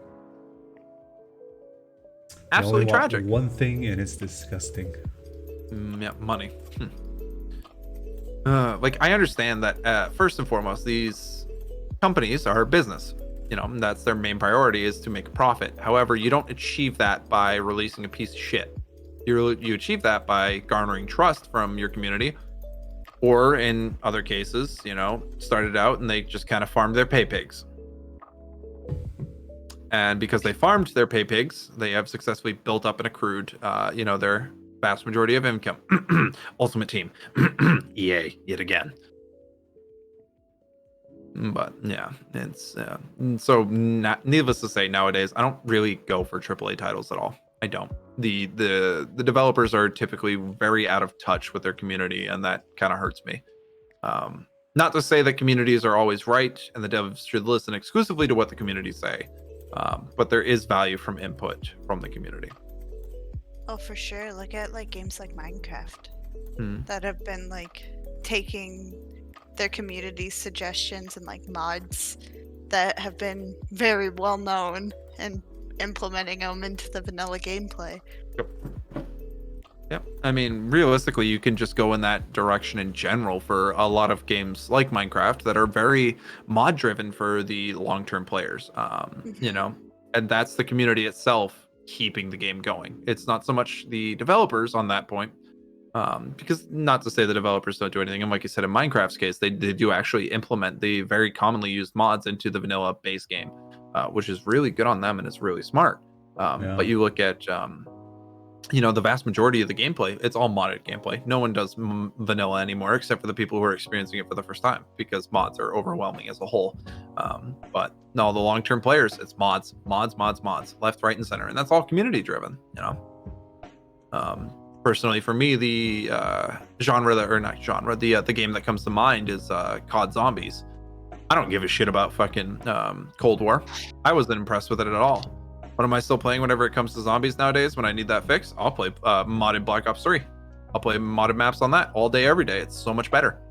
Why? Because it's community-driven content that actually is more in touch with what players want. Yeah. What was it, H1Z1 that progressed into PUBG or something? Something like where H1Z1 originally was a mod for Arma 2, I want to say. Yeah, I knew H1Z1 was a mod for something. I just couldn't remember what it was a mod for. And that's where it started, originally as a mod for Arma 2, and because it grew such a concurrent player base, and then it became its own thing. It became its own thing. They a full release game, and it kind of died out a good bit because the devs didn't listen to what its long-term players wanted. So right. Just goes to show you how important your community is, especially when you're talking in terms of them being your source of revenue. You don't want to scorn the people who give you money. Paying. You don't bite the hand that feeds you. Very cut and dry. Don't bite the hand that feeds you. But what do these AAA companies continue to do? They're like, they're stupid enough. They'll buy it anyways. I mean, there are people that are stupid enough that would. Yeah, well, I mean, there's. I can make that entire argument with iPhones, but that's another kind of. Listen, up until recent releases, the amount of technological upgrades and advances were not justifiable for the cost. Okay. Kiss my ass if you think otherwise. Valid. I'm not saying that Apple is a bad company. I'm not. Okay, it is a bad company. The Mac Pro, the cheese grater PC for $10,000 for Inadequate equipment. Excuse me. Yeah. $100 monitor stand. What does it do? It holds a monitor with base functions. It has tilt. It has no pan, and it goes up and down about 3 inches. But it's $100. It's made out of titanium It's got block. it's got that Apple logo, you know. Yeah, exactly. It has that $50 Apple alone. logo. Exactly. But that's my like point. that's you know? the thing. Like, But we're this seeing day that and in age- gaming now. We're seeing that in gaming. That's the Yeah. issue, and that's where the Yeah. correlation comes from. You know, they're working off of the IP and the brand. Very recent title that comes to mind. Actually, I'm drawing a blank as I say that because I am a space cadet entirely. I'm trying to think of what a recent title that ran into Assassin's Creed. There we go. Assassin's Creed Valhalla, the very well-known IP, a very well-known series throughout the gaming world, and has been enjoyed thoroughly by quite a lot of people. Their recent releases, utter dog shit, and they're just cashing in on the IP. They're cashing in on the Assassin's Creed name, and they're relying on that. There are people who are very devout fans of the series and want to see a return to form of when the game was super enjoyable. Not to say that some of these games aren't actually enjoyable. Odyssey had a lot of good things going for it. A very large glaring issue, though, that kind of killed the game in its entirety was the paywall that they tried to implement and was fucking stupid. And stuff like that. And again, they're just cashing in on the IP and they're releasing mediocre at best shit. You know, COD's been doing it for years. There's very little difference, and they're very out of touch with their community. Point in case, how many World War II revisits and World War revisits in general we've had? Battlefield 1 going to Battlefield 5, which is a alternate version of history in the World War era. Surprise, surprise. But fuck that shit. No. Why are you going back there? No. Give me Battlefield 3 remaster. I'm fucking happy. It's shit. Like, literally. So much, in my opinion, just a vastly superior gameplay loop. Not to say that, because like Battlefield 1, when it first came out, I enjoyed it for a good bit, but because it didn't have the replayability, it didn't have like everything in the game was so easy to achieve, I guess is a way to put it. There was no challenge behind it outside of like what you can personally do as a skilled player. But other than that, like I played it for a month and I was done because I was like, well, cool, I already unlocked like everything. There's no attachments because it's World War. They can put a little bit in there. But that was ultimately like, Battlefield 3, I'd sit there and slug through some of those shit tier guns just to get those nice attachments and make them fucking usable and then some. And it was worth it, and that was the time I spent and so on and so forth. And there was grind in there. And again, I'm a grindy player. I enjoy that sort of thing when it's an enjoyable loop and gameplay loop.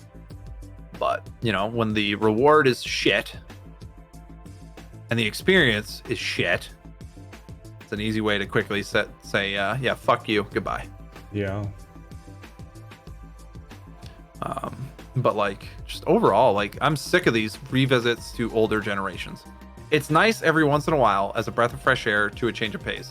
Call of Duty World War II was a nice one because it was one of the first games to return to the boots on the ground formula, which is something that I was looking forward to as in Call of Duty because I do enjoy CODs as an arcadey shooter, pick up and put down. They're fun in that sense. Nothing that I would dedicate serious amounts of time to anymore. And that's coming off the releases of Infinite Warfare, Advanced Warfare, and all that shit where the exosuits and the overall mobility were a bit different, and I wasn't personally a fan of it. Some people are, and good on you if that was your cup of tea, but I didn't like it because COD's always been about gunplay to me. And it seems like it took a detour from that. So going to the boots on the ground formula, where again you're focusing on gunplay, was a nice change of pace. And the World War II thing was kind of neat because it was fairly fresh to the series at the point in time. But then just continuing down that line, it's like, okay, I'm bored of it. Get rid of it. Yeah, I think I agree. Like I that kind of what really strayed me away from like more shooter games nowadays because a lot of them have like more aspects outside of just gunplay. I really enjoyed I think it was like Modern Warfare 2 and just I think it was the gun game, I believe, where that thing I played like so damn much. I think it was in high school if I'm not mistaken. We just you started with like a pistol and every time you get a kill you advance up, and I thought the concept was genius and I thought it would last forever. But now I don't know if they still have a variation of that or gun game is still a thing to this day. It's still a thing, yeah. Still a thing. I don't know, since now I've strayed very far from your standard multiplayer gun games like that. But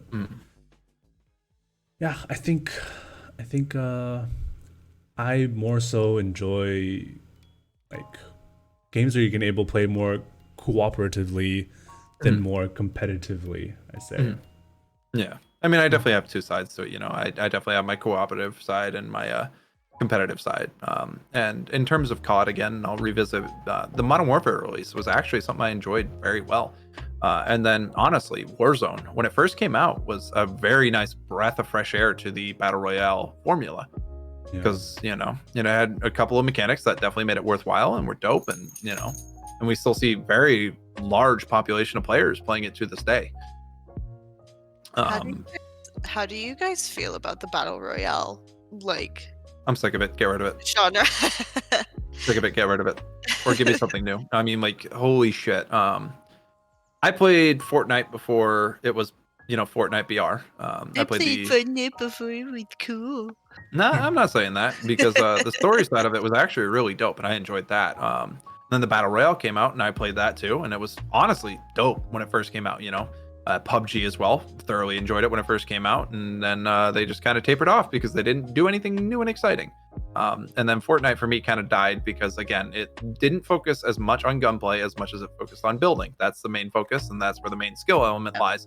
That's not my cup of tea. I don't care about fucking, sitting there flicking around, spamming fucking 2 buttons in order to build, this fucking superstructure as quickly as possible by comparison to, just relying on my skill and accuracy as a shooter to outgun my opponents. That's more my cup of tea, and that's where I rely. And, you'll see it, it reflects in a lot of games that I play even to this day. Dead by Daylight, Deathslinger or Poonslinger, my favorite fucking killer, and the killer I chose to go with. Why? Because he has flicks, and it's a very skill expressive, and you can show it. I mean, people who watch my streams, you can quote me on it. I hit those, stuff like that. I like the skill expression because again, it's very gunplay reliant, and it shows how talented you are at those mechanics. In a sense, that's dope. As for like Fortnite, that skill expression was less focused on gunplay, more on the building. Not my cup of tea. PUBG, they just didn't release shit. They didn't do anything with it. There wasn't anything new exciting. The maps were cool, but it's like cool. It's the same boring ass gameplay loop. Yeah, I thought PUBG was actually gonna like go far, and I was hoping it was too. Developers just never did anything. Yeah. And like their like press wasn't good either. Like there's so many reasons why PUBG is the way that PUBG is now. Yeah, exactly. Yeah, unfortunately, like there's still people that play PUBG. And still people who enjoy playing PUBG, but like it's just gone nowhere. I won't even say it went downhill because it hasn't changed. Yeah, you can't go down from where it's still at the same plateau. Right. It hasn't gone up. It hasn't done anything. And then there's Apex as well, another big contender in the BR industry, or BR genre rather. That I thoroughly enjoy me some Apex again because it's very skill expressive, and then the movement is just fluid, which is something that a lot of games underestimate the value of. Fluid movement means a lot. Like whenever you're sitting there and it doesn't feel clunky to run around or clunky to navigate through a portion of the map, it means a lot, like genuinely. Whereas let's see. Yeah, PUBG again comes to mind. The fluidity of movement there was not there. It felt clunky the vast majority of it. And then we move on to one of the more recent releases being Warzone. Not that COD is any stranger to the BR genre with what was it, Blackout on Black Ops 4. Their first rendition of the COD BR formula, which wasn't that successful. It wasn't bad, but it wasn't good. It was there. It was mediocre. Movement. And then you go over to Warzone, which is significantly better. In terms of pretty much everything. They vastly improved the formula, and it's free to play model, which was also a very wise decision on their part. But again, you can see what the priority is. It's all about monetization more so than the actual game progression. The only realistically large thing that they've done with Warzone, in order to prove the gameplay loop, was including the Cold War side of things, bringing the guns over and gun progression matching between both Modern Warfare / Warzone and Cold War. That's the only really improvement they've made, and it's definitely, for a lot of players, and I'm gonna speak on this behalf because it was my personal opinion, it gets stale. It's the same shit, rinse and repeat. Like, sure, cool, there's new flashy things to put on your guns and your character, but that's it. Same shit. The map changes are subtle and they're good for the most part, and the alternate game modes that come out, but it's not enough to justify long-term play again, for me personally. I was never into that kind of game, I'm not gonna lie. Yeah, well, it's just definitely not for everyone. Escape from Tarkov. I'm just not into like shooters, just because, like you said, it counts so much on accuracy, and I don't have that. Yeah. If you couldn't tell. Well, I mean, it's not something that I started off with. I was shit at shooters when I first started. And then I got really into Modern Warfare 2, and I got really good at saucing on kids. That's back in the heyday of, the MLG 360 no scopes, that sort of thing. And that sort of thing. But like, I didn't start out good. And, I built it up over the course of years. Like years. I mean, no one does. No one ever starts good. It's just like, I can't get over that fact. I mean, if I tried and honestly like took the Effort and time, it just doesn't catch my eye. Like with League, I was like not good at all, and then like got better because I've taken the time to practice. But like with shooters, I'm just not into it. Yeah, well, I mean, it's not everyone's cup of tea, and there's nothing wrong with that. Absolutely. But True. I've always been competitive, and so that urge to be better kind of strove me in that direction. Jesus Christ, yeah.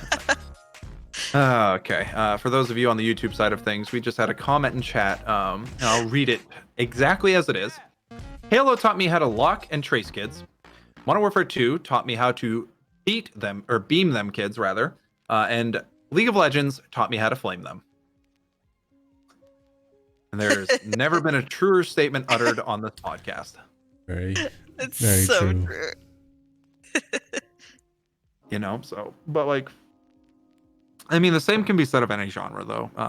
Because ultimately, no matter what you're playing, even story-driven games, the speedrunning community is a thing, and that's the skill expression there. Oh yeah. And there are speedrunners for almost every single game you can think of. There's a leaderboard, there's a world record. Whether or not that's something you want to compete for is entirely up to you, but that is a very intensive and again, skill expressive side of things. Granted, typically it'll fall outside of the normal mechanics and normal loops that you'll go for, because it's all about using what the game gives you to the best of your abilities. Whether it's even like in the any percent glitchless categories or glitchless categories in general, where you can't use the things that the developers didn't intend, but like you'll take what the developers give you to the utmost. It's min-maxing at its finest. That is ultimately what speedrunning is, and just time efficiency with your min-maxing. So easiest way to put it. So there's always that competitive skill expression in no matter what you do. It's always an option, but it's ultimately whether or not it's for you. Most people are pretty satisfied with the casual playthrough of a game, and if they really enjoy it, they'll do another one, and they'll do it as differently as they can. Witcher is a good example. There's quite a few different ways to approach that game, and there's quite a few different playthroughs you can strive to achieve. And ultimately, if you're satisfied with the end product and you enjoyed your time, it's well worth it. And then by comparison, there's, games where it's entirely speed running driven and it's all about speed, or, it's all about skill expression, and it's just entirely competitive. COD, again, comes to mind. You're playing multiplayer. You're not going in there to fucking, just do dumb shit. Some people do, and they do it every once in a while. But the vast majority of the time, you're playing COD to win, so you're trying your ass off and you're sweating. Gotta get that dub. Mm-hmm. Goodness, that was a nice long lengthy rant. My goodness. But yeah, AAA industry as a whole, shit. That's ultimately the point. I wanted to ask you guys, like, how did you feel about like the remakes of like Crash and Spyro? I enjoyed them. I thought it was dope. Granted, we're in the remake portion of gaming now because everything in their mother is getting a remake. Do I necessarily agree with that point? Not really. No, I don't think that's great for the industry as a whole. And especially when some remakes are, again, just cash grabs. Resident Evil 3 comes to mind. Resident Evil 2 remake was actually phenomenal, and I thoroughly enjoyed it.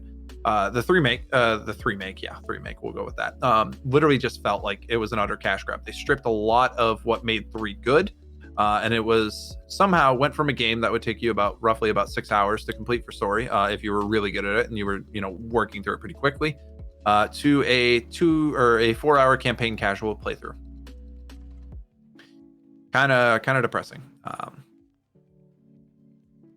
Then like some remakes are exactly that, where it's not faithful to the original source material.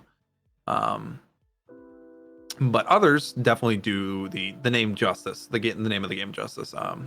And in that sense, it's really dope, and it's really nice to see these older generation games that aren't necessarily available to us anymore coming to current consoles and current generations of hardware, and being able to experience them again in a brand new light.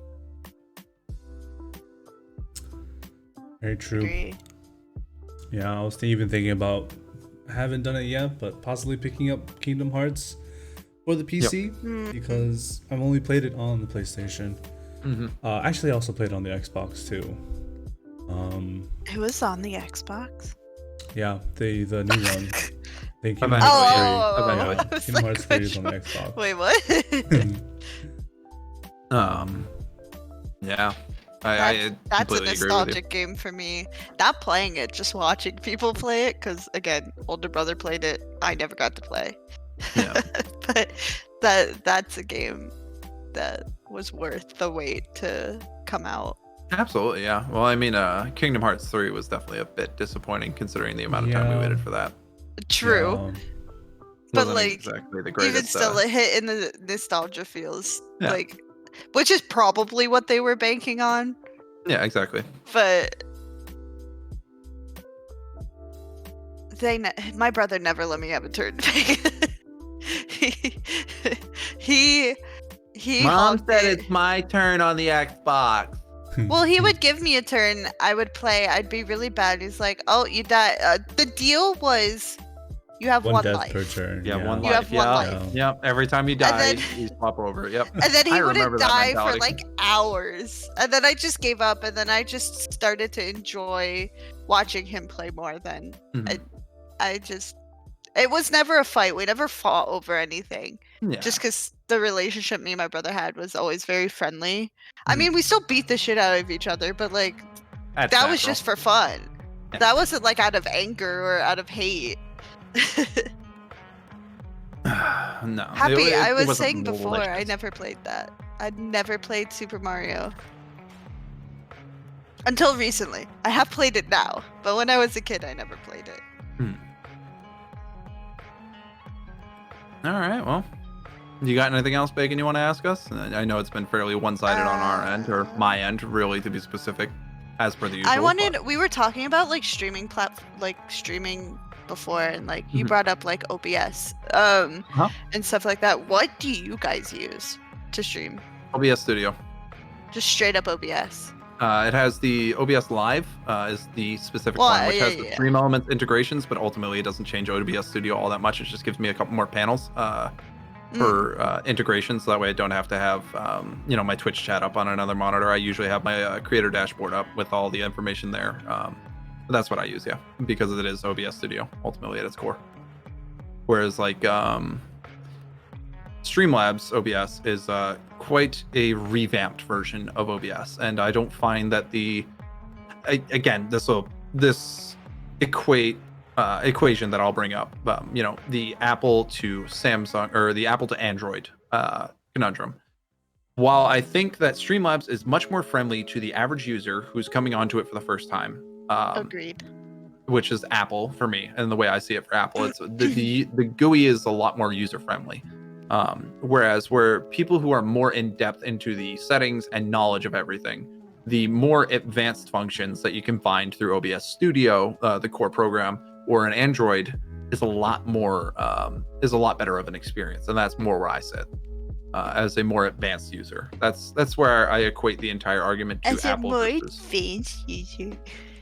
Well, no, I mean, given the amount of knowledge that I've spouted off throughout the course of this entire 2-hour rant of mine, basically, as every podcast is, you know. What about you, Nick? What do you use? I use Streamlabs OBS. I think prior to this, I tried Twitch's own streaming platform thing. Garbage. Yeah, I've learned I very did too. quickly how bad it was. So then I tried Streamlabs OBS, and I stuck with it since. But as I'm getting more used to the whole system and whatnot, I'm finding out like a lot of things that I'm thinking, I want to try this, I want to try to do that. I'm limited in Streamlabs OBS. Yeah, for sure. By no means am I saying like either one is inferior to the other. I'm just saying that they cater to two different audiences, and that's kind of where they it lies. definitely do. I agree with both of you. Like Streamlabs OBS is extremely limited in what you could do with like filters and stuff like that. Unless you like really know the ins and out of OBS already, it is not like you can't do that stuff without the basic knowledge of OBS anyway. So like, I mean, that's kind of counterintuitive, but I use Streamlabs OBS just because I've been using it since before they had the plugin for OBS, regular OBS, that you could have the chat up. Yeah. I really enjoyed having the chat on the screen because before I used Streamlabs, I used OBS, but I also like started streaming on Bebo. I don't know if either of you know what that is. And I remember recording off of Fraps back in the day. So well, Bebo was like Bebo was a little bit different. Yeah, it wasn't quite that, but like no, but you get my point. I'm very intimate with the course of software development throughout the course. Like that was crazy. That was a crazy experience using Bebo. For anyone who doesn't know what Bebo is, it's pretty much Streamlabs OBS, but it was before Streamlabs OBS. Nice happened with OBS. Yeah, no, nice. OBS was very much you needed code, like you needed to know how to do stuff, and Bebo was pretty much what Streamlabs OBS is today. It had the chat, it had the donations integrated into it, the alerts. Actually, no, it didn't have alerts. Yeah, alerts weren't a thing for a while. You still had to use like Streamlabs for alerts. Yeah. Not like the OBS thing, like streamlabs.com. You like put the widget in, blah blah blah. A lot more intuitive of a process though. Like it was an actual process. It wasn't just simply it was a process. Copy URL into pasting the URL into a source on whichever version of OBS or whatever platform you use, or software rather. Yeah. That was back when you actually had to like transcode it a good bit, and you're like, Yeah, it was crazy. Yeah. And but Bebo was so new when I started using it that like I was one of the first 100 people to use Bebo. And like I didn't know that. I just found a new program and I didn't like using OBS. OBS for some reason ate all my CPU on my computer. So I couldn't use it. Bebo didn't do that. It was a much lighter program. So I used that. Freeware has definitely come so far. A fucking mile and a half from what it used to be. But Bebo was a trip and a half. But it either way, like OBS, I still don't like to use it. I don't know what it is. I have it because the funny thing is I use it for recordings. Yeah, let me reiterate the argument of Apple versus Android. There are people who know that. No, not what I'm saying. There are people who are aware that what Apple offers is very catered to a specific portion. And although they know and would enjoy much rather using Android for those specific functions outside of what Apple is capable of, they still stick with Apple. Comfortability goes a long way. Yeah, it's just like. And again, you notice how I'm not intentionally calling anyone stupid or anything like that, because it's not. It's ultimately whatever you choose. It's what you're comfortable with, and Exactly. what is easy for you. Change is scary for a lot of people. Especially with streamers, when you're like in that rhythm, you don't want to change it. Like if you find something that works for you, even like not a streamer, like if you find like I was gonna equate it to something that you can eat, but not everyone has stomach issues. But like as someone like that can't eat a lot of foods, I have like safe foods. Yeah. It's like a safe thing for me. Yeah. That like I know will work, and I know if there is a problem, how to troubleshoot it. Yeah. I mean, I know that with OBS now. It's just like I don't want to change all my settings. That's really what it comes down to. I don't want to reintegrating it back and forth. Yeah. I mean, like eventually I'll do it. Eventually I'll switch over, because I do prefer like having the like raid buttons and like all of that stuff that you can put into the plugin with OBS that you can't have on Streamlabs. I mean, I do that through my creative dashboard on Twitch. Yeah, you could do that, but like I already have the chat up, so like why do I need like that kind of mindset? Yeah. Although I could just use OBS and regular OBS and do that, but like it's just like a different process that I would have to get used to. But yeah.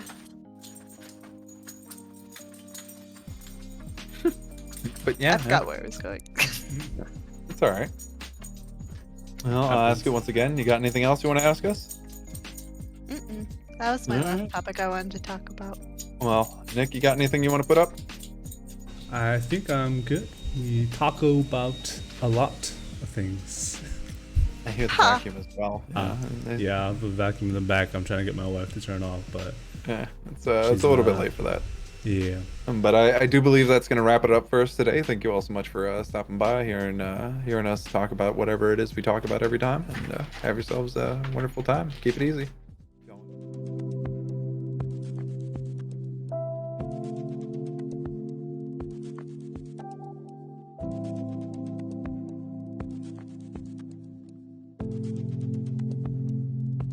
Thank you so much for watching again. Remember, if you liked the video, please hit that like button, and don't forget to hit subscribe so you can get notifications on when we post our next video, which should be next Saturday, where we will interview a game developer. Tune in next time. We are live on Twitch on Saturday as well, and when we record, we will post again on the following week. Thank you so much, and everyone have a lovely day.